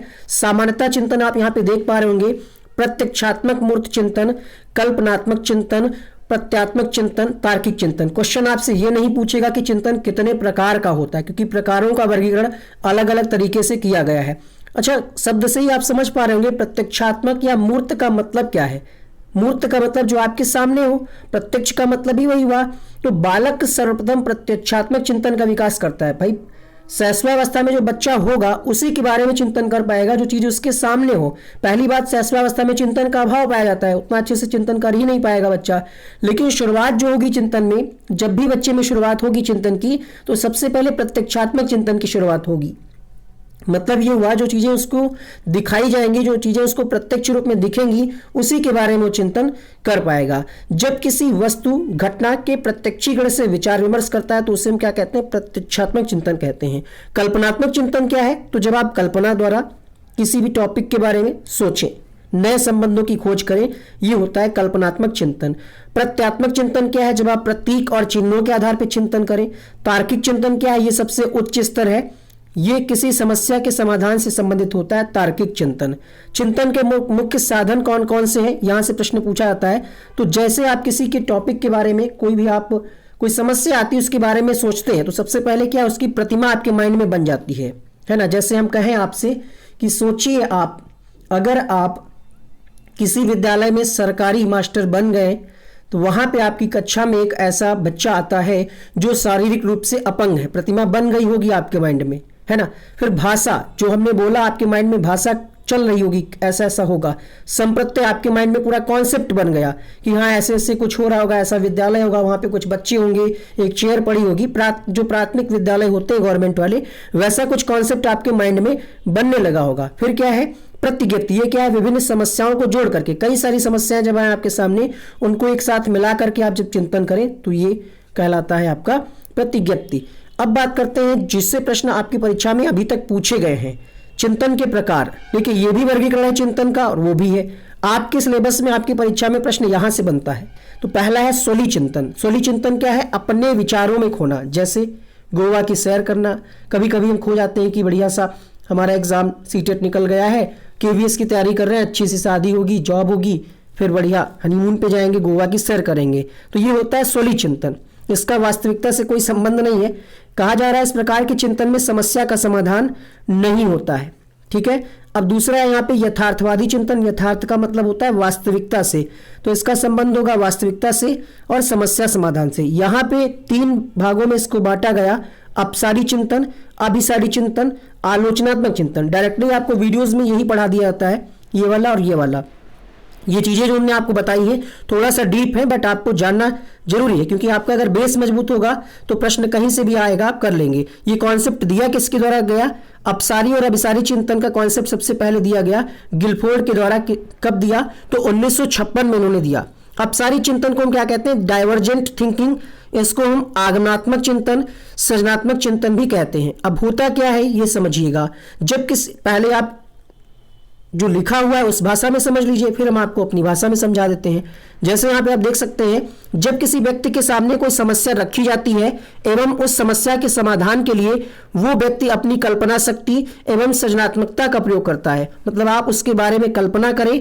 सृजनात्मकता का मतलब क्या है, अभी आगे हम बताएंगे आपको। सृजनात्मकता का प्रयोग करता है उस समस्या के समाधान के रूप में एक से अधिक, इस पॉइंट को ध्यान रखिएगा, अपसारी चिंतन का डायरेक्ट संबंध क्या है? एक से अधिक हल प्रस्तुत करता है। तो इस प्रकार के चिंतन को कहते हैं अपसारी चिंतन। और इसके द्वारा खोजा गया समाधान जो होता है वो होता है मुक्त अंत, यानी ओपन एंडेड। इसमें बढ़ावा किसको दिया गया? तो सृजनात्मकता को बढ़ावा दिया जाता है। यहां पे भी आपने देखा कि सृजनात्मकता का प्रयोग किया जाता है, इसीलिए इसको हम आगमनात्मक चिंतन भी कहते हैं और सृजनात्मक चिंतन भी कहते हैं, क्योंकि इसमें आप कुछ सृजन कर रहे हैं। एक से अधिक उत्तरों का क्या है? सृजन कर रहे हैं, कुछ नया कर रहे हैं, अपने विचारों को शामिल कर रहे हैं। तो ये होता है सृजनात्मक चिंतन। उदाहरण से समझिए, जैसे हम आपसे पूछे कि अगर 10 बच्चे हो क्लास में, ठीक है, आपसे पूछे कि अगर आप सीटेट पास हो जाएंगे तो क्या करेंगे, तो अलग अलग आंसर आएगा, है ना। कोई कहेगा हम केवीएस की तैयारी करेंगे, कोई कहेगा हम सुपर टेट की तैयारी करेंगे, कुछ लोग कहेंगे कि हम बीएड बीटीसी तो कर लिए हैं, टेट पास कर लेंगे, लेकिन हमारा ड्रीम कुछ और है ना। कुछ लोग कहते हैं ना यूपीएससी की तैयारी करनी है। तो अलग अलग आंसर आ रहे हैं, एक से अधिक आंसर आ रहे हैं। या ऐसे हम आपसे पूछ ले कि यदि आपके घर में लाइट से जो फैन चल रहा है, या कोई भी एग्जांपल ले लीजिए, ठीक है, यदि पानी ना होता तो क्या होता, तो यहां पे भी कई सारे आंसर आएंगे। कुछ बच्चे कहेंगे कि सर अगर पानी ही नहीं होता तो हमारी प्यास कैसे आती, हम कैसे पीते, कैसे खाना बनता। तो यहां पे डिफरेंट आंसर आएंगे। बट अगर हम आपसे पूछ ले कि भारत की राजधानी क्या है, तो उत्तर क्या रहेगा? सिर्फ एक उत्तर है उसका, वो है क्या? नई दिल्ली। या हम पूछ लें आपसे मध्य प्रदेश की राजधानी क्या है, तो उसका भी एक उत्तर है। उत्तर प्रदेश की राजधानी क्या है? एक उत्तर है। तो जहां पे एक उत्तर होगा वो क्या होगा? वो आगे होगा अभिसारी। एक उत्तर जहां पे होगा उसको हम कहेंगे क्लोज एंडेड अभिसारी, ध्यान रखिएगा, जहां पे एक उत्तर हो, बार बार बता रहे, कंफ्यूज हो जाते हैं यहाँ पे लोग, इसलिए इसको लिखिए। एक से अधिक जब हो, कई सारे उत्तर हो, तो अपसारी, डाइवर्जेंट थिंकिंग इसको कहते हैं। सृजनात्मक चिंतन भी इसी को कहते हैं। सृजनात्मकता हमने आपसे बताया था कि आगे बताएंगे। तो सृजनात्मकता क्या होती है? वैसे तो आप सामान्य शब्दों में जानते होंगे, कुछ नया करना, ठीक है। नया करना मतलब कुछ क्रिएटिविटी दिखाना, कुछ एक अगले लेवल तक सोचना, ठीक है, कुछ नया करना जो इससे पहले कभी ना हुआ हो। तो समस्याओं के मौलिक और आपसी समाधानों को पहचानने अथवा तैयार करने की योग्यता ही क्या कहलाती है? सृजनात्मकता कहलाती है। अब बात करते हैं कन्वर्जेंट थिंकिंग की। पहले आपने क्या पढ़ा? डाइवर्जेंट, अब क्या है? कन्वर्जेंट थिंकिंग, अभिसारी चिंतन। इसमें क्या है? इसमें समस्या एक ही बिंदु पर केंद्रित होती है, समस्या का एक ही हल होता है। हमने आपको बताया ना कि भारत की राजधानी एक ही है, ताजमहल कहाँ है? आगरा में, सिंपल सा आंसर। बट अगर आपसे कोई पूछ ले कि भगवान शिव का मंदिर कहाँ है, बहुत जगह है, डिफरेंट आंसर आएगा क्लास में अगर आप पूछेंगे। अंतर समझ गए? वीडियो को लाइक करिए, चैनल पे पहली बार आए थे सब्सक्राइब कर लीजिएगा। ऐसे ही आपको डाउट वाले सारे वीडियो हम दे रहे हैं। सीखने के लिए आकलन, सीखने का आकलन, ये वाला वीडियो कल अपलोड हुआ था। मैप वाले क्वेश्चन कराए हैं, रेलगाड़ी वाले क्वेश्चन ईवीएस में जो आते हैं वो कराए हैं, थीम वाले कराए, सब कुछ कराया जा रहा है सिलेबस के हिसाब से। तो प्लीज इस वीडियो को ज्यादा से ज्यादा लाइक और शेयर करिए, क्योंकि जितने लोग देखते हैं, जैसे 100 लोगों ने देखा है तो सिर्फ 10 ही लोग लाइक करते हैं, पता नहीं क्या दिक्कत है। तो सभी लोग लाइक करेंगे इस वीडियो को। टारगेट रखते हैं कि इस पे आप 5000 लाइक पहुंचा देंगे। बहुत छोटा सा टारगेट है कि 5000 लाइक करने आपको। देखते हैं आज। चलिए, तो अभिसारी चिंतन क्या है? इसमें सृजनात्मकता को बढ़ावा नहीं दिया जाता, क्योंकि फिक्स आंसर हो गया। तो इसको हम क्या कहेंगे? निगमनात्मक चिंतन। क्योंकि आपने पढ़ा निगमन में क्या होता है। निगमन विधि से अगर हम इसको जोड़ें तो निगमन में आप सूत्र रख करके आंसर निकाल लेते हैं, इसीलिए एक आंसर होगा इसका। या फिर हम आपको ऐसे समझाएं कि 4 + 3 अगर जोड़ेंगे तो क्या आएगा? फिक्स आंसर आएगा ना, 7 ही आएगा, ठीक है, एक फिक्स आंसर आएगा। लेकिन अगर हम आपसे इसी प्रश्न को दूसरे तरीके से पूछें कि 7 को हम किन किन तरीकों से जोड़ सकते हैं, तो वहां पे कई सारे आंसर आ जाएंगे। कोई कहेगा 6 + 1 7, कोई कहेगा 5 + 2 7, कोई कहेगा 4 + 3 7, कोई कहेगा 3 + 4 7, कोई कहेगा 2 + 5 7। तो जब कई सारे आंसर आए तो वो अपसारी, जब कई सारे आंसर आए तो वो अपसारी, जो पहले हमने आपको बताया। जब एक ही आंसर हो, 4 + 3 = 7, 7 ही आएगा, फिक्स है बिल्कुल, तब यहां पे अभिसारी होगा। इसमें सृजनात्मकता को बढ़ावा नहीं दिया जाता है। आलोचनात्मक चिंतन क्या है? ये तीसरा प्रकार इसी में का है। पहले आपने पढ़ा अपसारी, फिर अभिसारी, ये आलोचनात्मक है। इसमें क्या होता है? इस तरह के चिंतन में व्यक्ति किसी वस्तु, घटना या सत्य को स्वीकार करने से पहले, आलोचना का मतलब ही होता है कि उनके जो भी आप जिस मुद्दे पे आप बात कर रहे हैं, जिस टॉपिक पे आप बात कर रहे हैं, उनके गुण और दोष दोनों की ही आप परख करें। तो ये होता है आपका आलोचनात्मक चिंतन। उम्मीद करते हैं आपको समझ में आ गया होगा। अब क्वेश्चंस करिए। पहला प्रश्न है आपके सामने, सृजनात्मकता मुख्य रूप से संबंधित होती है। 10 क्वेश्चन का टेस्ट है, कमेंट करके आपको बताना है कितने आपके सही हो रहे हैं थ्योरी कराने के बाद। यही तरीका है वीडियो बनाने का। हालांकि इसमें बहुत मेहनत लगती है, क्योंकि सर्च करना पड़ता है कब कब क्वेश्चन पूछे गए इस टॉपिक से, पूरा एनालिसिस करना पड़ता है, तब ये क्वेश्चन आपके लिए आते हैं। क्योंकि किसी किताब में आपको नहीं मिलेंगे एक पास सारे क्वेश्चन। आंसर जाएगा ऑप्शन नंबर फर्स्ट। चेक करिए कितने आपके सही हो रहे हैं। सृजनात्मक उत्तरों के लिए आवश्यक है, क्या आवश्यक है? विषय वस्तु आधारित प्रश्न, मुक्त उत्तर वाले प्रश्न, एक अत्यंत अनुशासित कक्षा या फिर प्रत्यक्ष शिक्षण एवं प्रत्यक्ष प्रश्न। प्रश्न संख्या 2 आपके सामने, क्वेश्चन नंबर 2 आंसर करिएगा। यहां पे आंसर जाएगा मुक्त उत्तर वाले प्रश्न, ऑप्शन नंबर 2 यहां पे सही होगा। आउट ऑफ द बॉक्स चिंतन, ये हमने थ्योरी में नहीं लिखा है, यहां पे आप समझ लीजिएगा। आउट ऑफ द बॉक्स चिंतन किससे संबंधित है? तो एक ये बॉक्स हो गया, ये बॉक्स हो गया, और आउट ऑफ द बॉक्स मतलब बॉक्स के बाहर। तो किससे संबंधित होगा? आप समझ ही गए होंगे। तो ये संबंधित होगा अपसारी चिंतन से। सी ऑप्शन सही होगा। निम्नलिखित में से कौन सा सृजनात्मकता से संबंधित है? प्रश्न संख्या 4, सृजनात्मकता से कौन सा संबंधित है? तो यहां पे आंसर क्या जाएगा? अपसारी चिंतन। अलग अलग सोच वाले पैटर्न उन बच्चों की पहचान करते हैं जो विकलांग है, डिस्लेक्सिक है, सृजनात्मक है, प्रस्थायी। 2018 का प्रश्न है ये, रिपीट होगा फिर से इसी पैटर्न पे क्वेश्चन पक्का। तो अलग अलग कह रहा है, मतलब कई सारे आप सोच रखते हैं, यहाँ पे कई सारे विचार हैं। तो ये किससे संबंधित हो जाएगा? सृजनात्मकता से, क्रिएटिविटी से। ग्रेड अंकों से कैसे अलग है? ये प्रश्न निम्न में से किस प्रकार के प्रश्नों से संबंध रखता है? ये प्रश्न आप लोग बहुत ज्यादा लोग गड़बड़ कर देते हैं। अगर आपका उत्तर यहाँ पे अपसारी है, मुक्त अंत है, तो गलत है। आंसर जाएगा विश्लेषणात्मक। सीटेट सितंबर 2014 का प्रश्न है, चेक कर लीजिएगा। अगर आपकी किताब में कुछ और दिया है तो भाई सही कर लीजिएगा। ग्रेड अंकों से कैसे अलग है, ये नहीं पूछ रहा है, पूछ रहा है कि ये जो प्रश्न है कि ग्रेड अंकों से कैसे अलग है, ये किस प्रकार का प्रश्न है। तो कैसे बच्चा इसका आंसर करेगा, विश्लेषण करेगा ना, एनालिसिस करेगा कि ग्रेड के क्या फायदे हैं, क्या नुकसान है, और अंक वाली जो प्रथा है उससे क्या फायदे क्या नुकसान है। तो ये जो विश्लेषण करेगा, तो ये किस प्रकार का प्रश्न है, इसीलिए इसका आंसर जाएगा विश्लेषणात्मक प्रश्न है, एनालिटिक। 7वां प्रश्न, निम्नलिखित में से कौन सा एक उपयुक्त रचनात्मक आकलन कार्य नहीं है। खुले अंत वाले प्रश्न, परियोजना, अवलोकन, विद्यार्थियों का योग्यता क्रम निर्धारण करना। क्वेश्चन नंबर 7 आपके सामने पूछा क्या जा रहा है, नहीं है पूछा जा रहा है। तो जब आप आकलन करते हैं, रचनात्मक आकलन, कुछ बच्चे को आप असाइनमेंट देते हैं, कुछ प्रोजेक्ट वर्क देते हैं, तो खुले अंत वाले प्रश्न हो सकते हैं, उसमें प्रोजेक्ट हो सकता है, ऑब्जर्वेशन हो सकता है, लेकिन उसका ये उद्देश्य नहीं है कि आप क्रम निर्धारित करें कि तुम फर्स्ट हो, है ना, फर्स्ट डिवीजन हो तुम, या तुम क्लास में टॉप 10 में हो, ये उद्देश्य नहीं होता है इससे। प्रवाहपूर्णता, व्याख्या, मौलिकता, लचीलापन के साथ, डैश के साथ, इसका उत्तर आपकी किताब में 99% गलत होगा। आप कहेंगे आप तो बहुत कॉन्फिडेंस के साथ बोल रहे हैं, हमारे सर ने तो ये पढ़ाया है, हमने इस मैम से तो ये पढ़ा है, होता है ऐसा ना। तो बस यही पहचान है अपनी, इसी पहचान से आप लोग जानते हैं। क्वेश्चन नंबर 8, हालांकि बहुत सारे लोग कमेंट करते हैं सर आप गलत पढ़ा रहे हैं, उनके तो 1 मिलियन सब्सक्राइबर है, वो गलत थोड़ी हो सकते हैं, उन्होंने हमको सही पढ़ा है। देखिए सब्सक्राइबर से नहीं होता है कुछ, मैटर ये करता है कि कौन कितना ऑब्जर्व कर रहा है, कितना मेहनत करके आपको कंटेंट दे रहा है। यहाँ पे आंसर जो जाएगा वो जाएगा अपसारी चिंतन। किताबों में आंसर दिया है इसका, प्रतिभा दिया है कहीं पे, तो कहीं पे कुछ और दिया है। आप ऐसे तो मानेंगे नहीं, इसके लिए हमें एनसीईआरटी में जाना पड़ा। यहाँ पे आप बुक देख पा रहे होंगे, एनसीईआरटी मोहर लगी हुई है। यहाँ पे कहा जा रहा है, और यहीं से प्रश्न बनते हैं मुख्यतः, कहा जा रहा है अपसारी चिंतन, योग्यताओं के अंतर्गत चिंतन, प्रवाह, लचीलापन, मौलिकता। देखिए यहीं से प्रश्न पूछा गया, लचीलापन, मौलिकता, प्रवाह। व्याख्या नहीं है, कोई बात नहीं। तो इसका संबंध किससे है, विस्तारण दिया है, वही बात व्याख्या हो गई। तो इसका संबंध है अपसारी चिंतन से। आज के बाद गलत मत करना, अपनी किताब में सही कर लो आराम से, फिर आप गलत नहीं करेंगे। उसके बारे में डिटेल से आगे दिया था, हर एक के बारे में डिटेल से दिया है, बट वो हमने यहाँ पे नहीं लिया है क्योंकि आपके क्वेश्चन में यही पूछा गया था। तो अब गलत मत करिएगा, अपसारी चिंतन इसका आंसर होगा। क्वेश्चन नंबर अगला देखिएगा, सृजनात्मकता क्या है।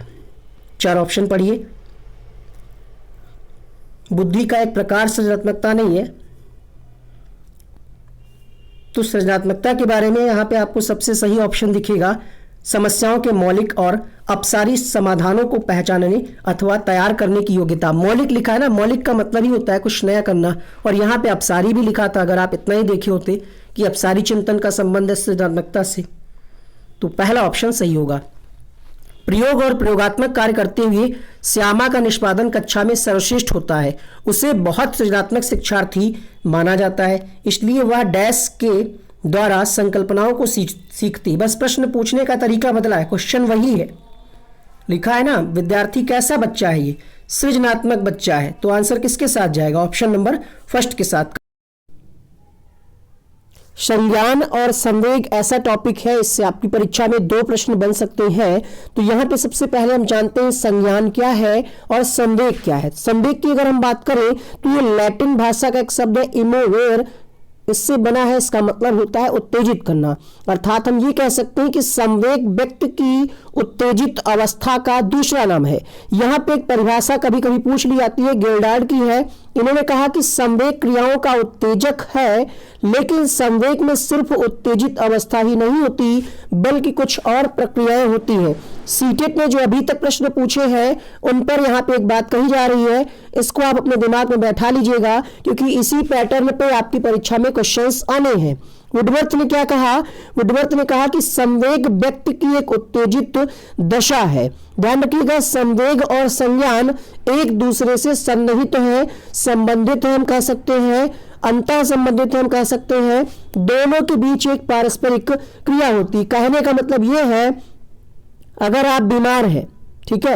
अगर आप बीमार हैं मतलब क्या हुआ कि आप संवेगात्मक रूप से संतुलित नहीं है, तो आपका पढ़ने में भी मन नहीं लगेगा। और अगर आप खुश हैं, बहुत हैप्पी है, तो आप हो सकता है एक चैप्टर ज्यादा पढ़ लें, एक वीडियो ज्यादा देख लें, है ना। अगर आपकी तबीयत खराब है किसी की भी, या फिर फैमिली में कुछ ऐसा हो गया है, दूर के रिश्तेदार में कुछ ऐसा हो गया है कि आपके जो मतलब आपके जो संवेग है, आप अंदर से बहुत दुखी है, तो आप क्या पढ़ नहीं पाएंगे। अर्थात ये आपस में इंटरकनेक्टेड है, ये हम कह सकते हैं संज्ञान और संवेग परस्पर जुड़े हुए हैं, एक दूसरे को प्रभावित करते हैं। बट यहाँ पे एक मनोवैज्ञानिक थे जिनका नाम था जंजोग, इनका ये मानना था कि संज्ञान और संवेग आपस में जुड़े नहीं होते, स्वतंत्र होते हैं। तो जब क्वेश्चन में ये जंजोग का नाम लिख करके आ जाए तो आपको ये चीज ध्यान रखना है, तब आपको लगाना है कि स्वतंत्र होते हैं। अगर नाम लिख के नहीं आता है तो आप यही लगाइएगा। नॉर्मली अगर प्रश्न पूछता है,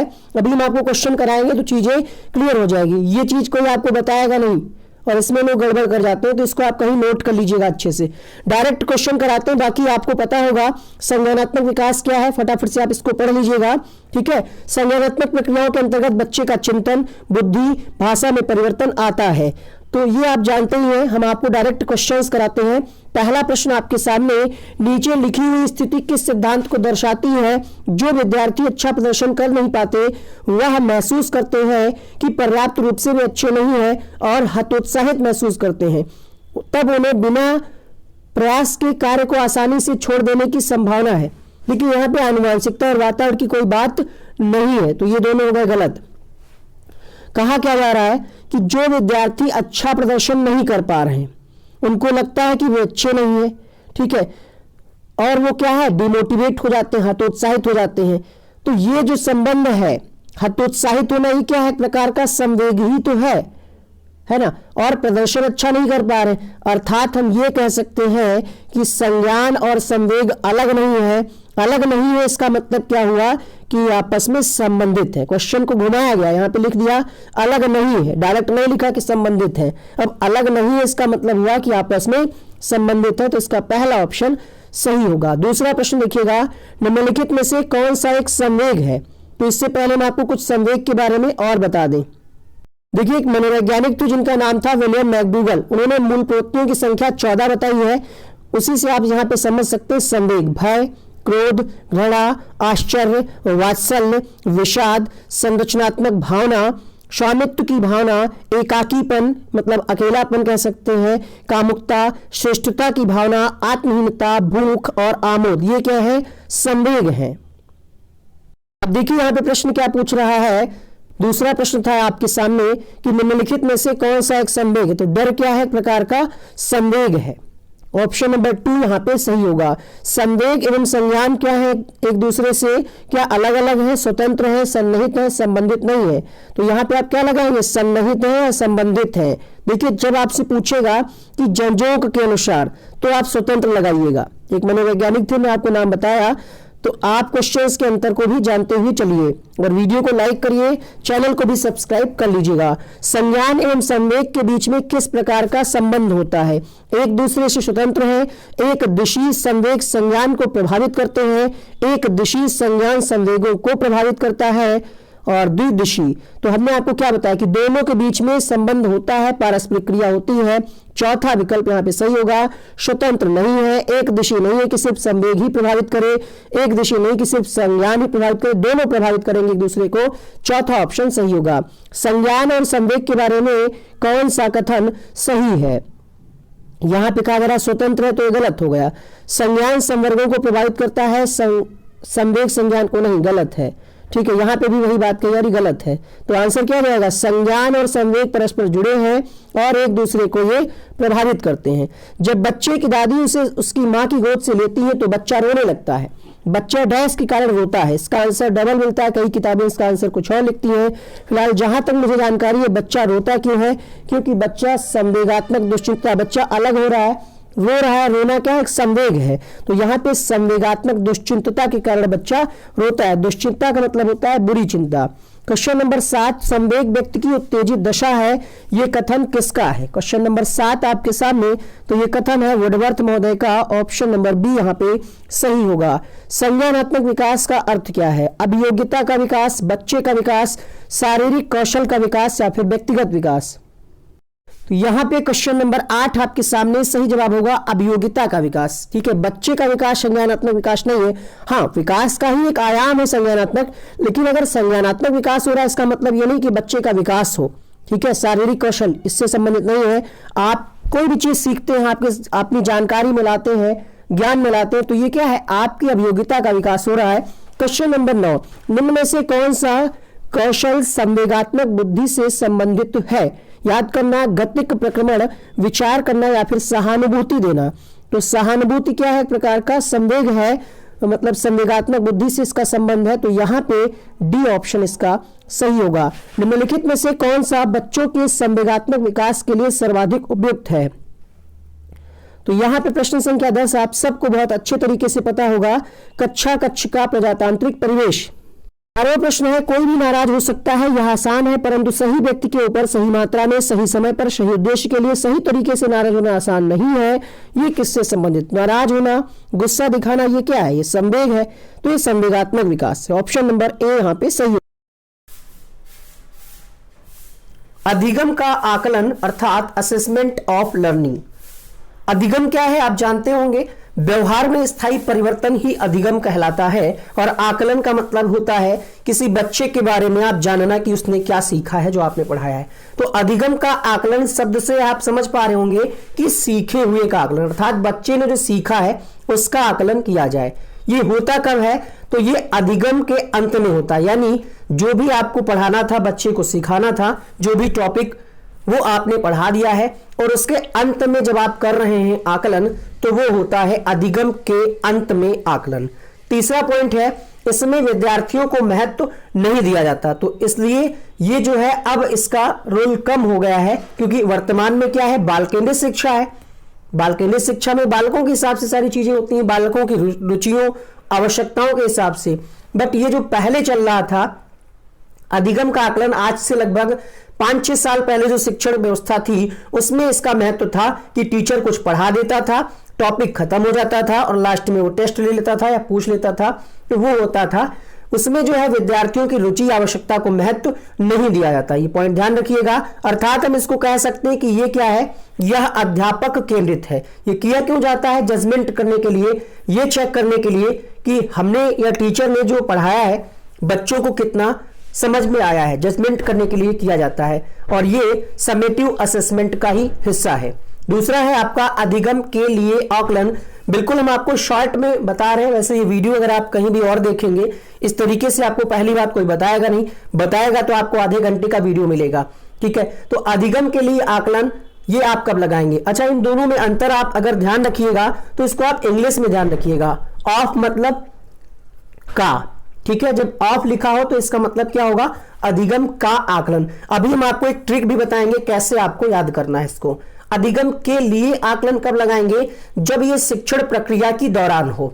मतलब आप पढ़ा रहे हो, क्लास में आप टीचर हैं, बच्चे पढ़ रहे हो, बीच बीच में आप उनसे कुछ पूछते चलें। जैसे आपने पढ़ाया संज्ञा के बारे में, हिंदी में पढ़ाया कि किसी व्यक्ति वस्तु स्थान के नाम को संज्ञा कहते हैं, आपने उदाहरण भी दे दिए। फिर थोड़ी देर बाद आपने बच्चों से पूछा कि बेटा बताओ ताजमहल क्या है? संज्ञा है, सर्वनाम है, तो बच्चा बता रहा। बीच बीच में आप करते रहे, हम ये कह सकते हैं कि ड्यूरिंग प्रोसेस होता है। अधिगम प्रक्रिया के दौरान, शिक्षण प्रक्रिया के दौरान या अधिगम प्रक्रिया के दौरान, जब बच्चे सीख रहे हो और आप सिखा रहे हो, उन्हीं के बीच बीच में प्रक्रिया के दौरान ही जो होता है आकलन, वो होता है अधिगम के लिए आकलन। ट्रिक क्या बनती है हमारी? यहां पे आप देख पा रहे होंगे इंग्लिश में ऑप्शन आपको मिलेगा for assessment for learning. Trick कैसे बनी ये आप समझिए। फॉर जब आप लिखते हैं तो यहां पे देखिएगा बीच में क्या आता है? FOR, ये फॉर लिखा हुआ है ना, तो देखिए यहां पे बीच में कोई शब्द आ रहा है कि नहीं आ रहा? बीच में कुछ ना कुछ तो आ रहा होगा। क्या आ रहा है? O आ रहा है। बट ये आपको पता चल गया कि यहां पे बीच में कुछ ना कुछ शब्द आ रहा है। अच्छा, अगर हम यहां पे पूछे कि बीच में क्या आ रहा है? कुछ आ रहा है बीच में? कुछ भी नहीं है, दो ही शब्द हैं तो कुछ आ ही नहीं रहा बीच में। तो यहां से आपको एक ट्रिक बन गई कि फॉर कब लगाना है? जब बीच में हो रहा हो। किसके बीच में, शिक्षण प्रक्रिया के बीच में, या बच्चे जब सीख रहे हो उसके बीच में हो रहा हो, तब हम फॉर लगाएंगे। अच्छा, ये कई तरीके से हो सकता है, टीचर पढ़ा रहा है, हो सकता है कुछ क्वेश्चन आंसर कर ले, हो सकता है ऑब्जर्वेशन मेथड का यूज कर ले, हो सकता है उसमें कुछ असाइनमेंट दे दे या कोई प्रोजेक्ट वर्क दे दे। तो ये कई तरीके से हो सकता है, ठीक है। इसमें अध्यापक और विद्यार्थी दोनों की ही भूमिका होती है, दोनों ही इसके लिए जिम्मेदार होते हैं। अब यहां पे आप एक और याद रख सकते हैं, मान लिया आपसे पूछ ले कि किसका हिस्सा है ये, तो ये फॉर से क्या बना, फॉर्मेटिव, तो ये फॉर्मेटिव असेसमेंट का हिस्सा है। तीसरा है आपका अधिगम के समान आकलन, यानी असेसमेंट एज लर्निंग। सबसे अच्छा तरीका यहां पे हमने आपको बताया याद करने का, फॉर मतलब बीच में और इसके बीच में कुछ होगा नहीं, तो ये दो आपको बिल्कुल याद हो गए होंगे। अधिगम के समान आकलन कब लगाएंगे, असेसमेंट एज लर्निंग, एज मतलब एस बोलिए, एज मतलब खुद हम करें इसमें। तो इसमें क्या करते हैं, बच्चे स्वयं करते हैं। आपने बहुत बार देखा होगा कक्षा 6, 7, 8 में आप जब होंगे तो कई बार टीचर ने आपको कुछ होमवर्क दिया होगा कि कक्षा 6 के प्रश्न उत्तर कल सुने जाएंगे, याद करके आइएगा। अगले दिन टीचर कक्षा में आते हैं, क्या करते हैं, थोड़ा सा उनको कुछ वर्क रहता है, कॉपियां चेक करनी होती हैं, तो वो क्या कहते हैं, बेटा तुम लोग आपस में सुन लो, तुम उनसे सुन लो, तुम उनसे सुन लो। वो होता है असेसमेंट एज लर्निंग, मतलब पीयर ग्रुप में आप या अपने सहपाठियों के द्वारा आपस में आप आकलन करें। या फिर हम ये कह सकते हैं, कई बार हमें जब होमवर्क दिया जाता है कुछ याद करने के लिए, या फिर जब एग्जाम होते हैं, तो हम बात कर रहे हैं वही 6, 7, 8 की, जब आप कक्षा 6, 7, 8 में रहे होंगे तो आप ऐसे हाथ रख करके खुद से आप सुनते थे कि हाँ हमें ये चीज याद हुई है कि नहीं हुई है ना। हाथ, पहले आपने कुछ पढ़ा, फिर जहां से आपने पढ़ा उस पर हाथ रख करके हटा करके देखा कि यह हमें सही याद है कि नहीं। मतलब आप खुद कर रहे हैं, किसी भी तरीके से करें, आप स्वयं करें या तो आपका सहपाठी करे, आप ग्रुप में करें, दो लोगों के ग्रुप बना दे टीचर और कहे आपस में सुन लो। तो ये आपको हमेशा याद रहेगा कि एज कब लगाएंगे, जब हम खुद करें। अधिगम में आकलन कब होगा, तो ये क्या है, इसमें अधिगम और आकलन दोनों जटिल रूप से अंतः संबंधित है। इसका मतलब यह है कि आप पढ़ रहे होंगे, जैसे कोई बुक आपने एनसीईआरटी की देखी होगी, पढ़ रहे हैं, उसमें साथ ही साथ आकलन होता जा रहा है, पता ही नहीं चल रहा कब आपका आकलन हो गया। आइए दिखाते हैं इसका एग्जांपल। आपके सामने एनसीईआरटी कक्षा 3 या 4 की ईवीएस की किताब है, शायद 3 की ही है। यहां पे जैसे आप चैप्टर नंबर 2 देख रहे हैं, पौधों की परी, ये आप थ्योरी पढ़ रहे हैं, ठीक है, समझते जाइएगा। इन कब होगा, ये आप थ्योरी पढ़ रहे हैं। उसके बाद आप देखते हैं यहाँ पे कुछ फिगर भी बने हुए हैं।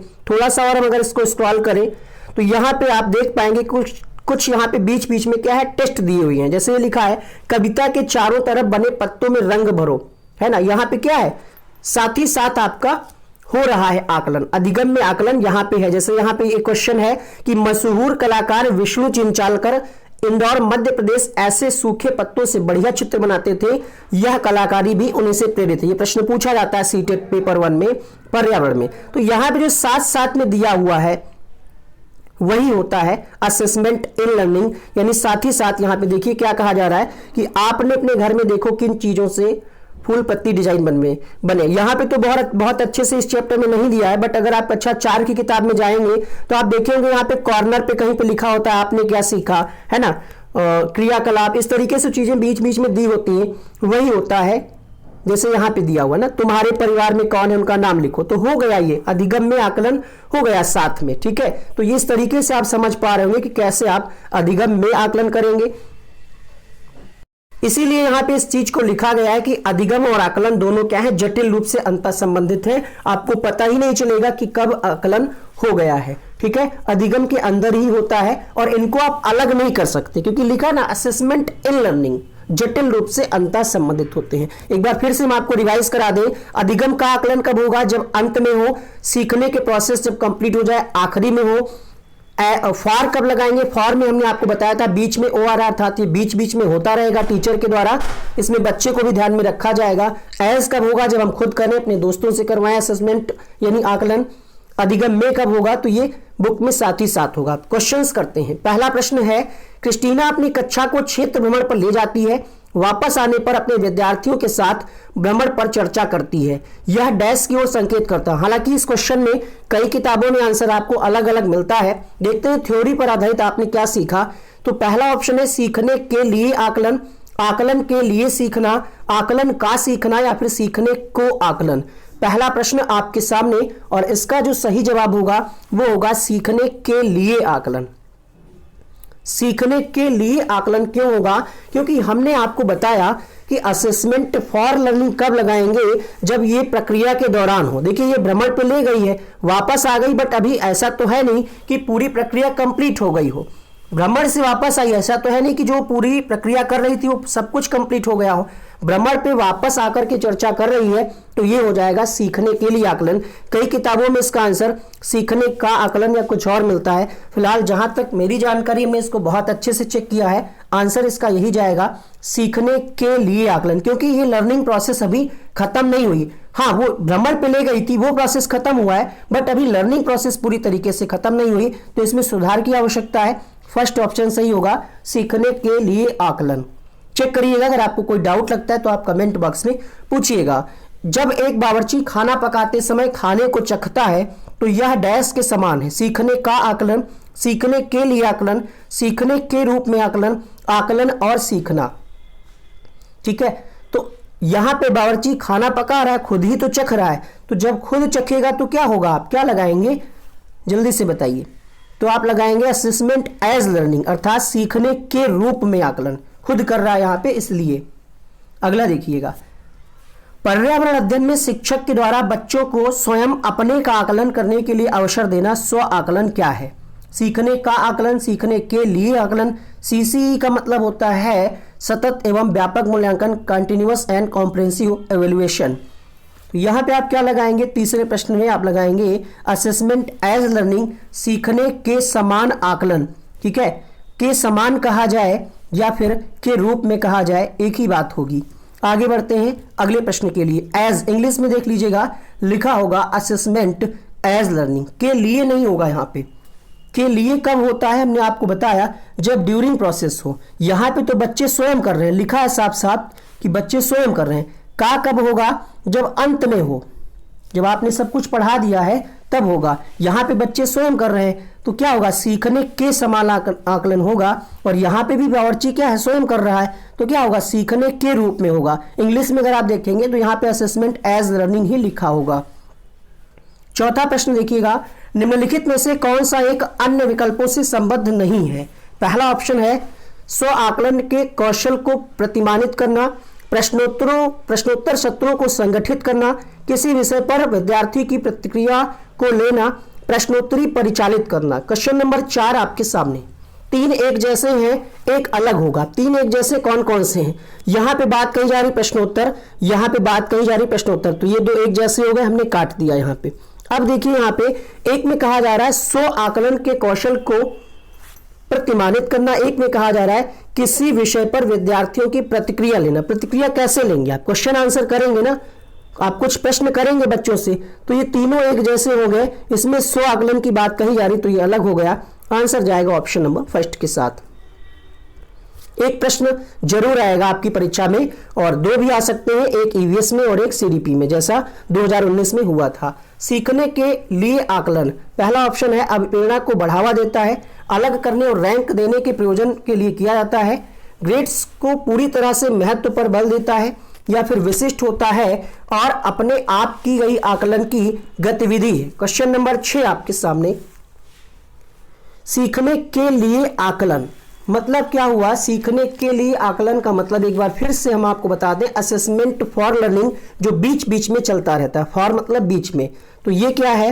ग्रेड वाली तो कोई बात होगी नहीं, ठीक है, विशिष्ट वाली कोई बात नहीं। ये अभिप्रेरणा को बढ़ावा देता है क्योंकि ये बीच बीच में चलता रहता है, जिससे क्या है, बच्चे मोटिवेटेड होते रहते हैं, उनको पता चलता है कि उन्होंने क्या सीखा है, उनका टेस्ट तुरंत, उनका आकलन तुरंत साथ ही हो रहा है। अधिगम में आकलन किस लिए आवश्यक होता है? ग्रेड एवं अंकों के लिए, जांच परीक्षण के लिए, प्रेरणा के लिए, पृथक्करण और श्रेणीकरण के उद्देश्य को प्रोत्साहन देने के लिए। 7वां प्रश्न आपके सामने, पृथक्करण वाली बात गलत हो गई, ग्रेड अंकों की कोई बात हमने आपको नहीं बताई। अधिगम में आकलन हम इसलिए करते हैं ताकि हम साथ ही साथ करते चले, तो ये भी मोटिवेशन के लिए होता है। प्रश्न संख्या 7 ऑप्शन नंबर यहाँ पे सी सही होगा। समझ में आया ना आप सबको? चलिए, उम्मीद करते हैं क्लास आपको पसंद आई होगी, तो वीडियो को लाइक करें, शेयर करें, सब्सक्राइब करें वनडे एग्जाम स्टडी को। यहाँ पर अन्य मैराथन के लिंक लग करके आ रहे हैं, यहीं से आप क्लिक करके देख सकते हैं। आपको आपकी परीक्षा के लिए बहुत बहुत शुभकामनाएं। Wish you all the very best. Thank you so much. Bye bye.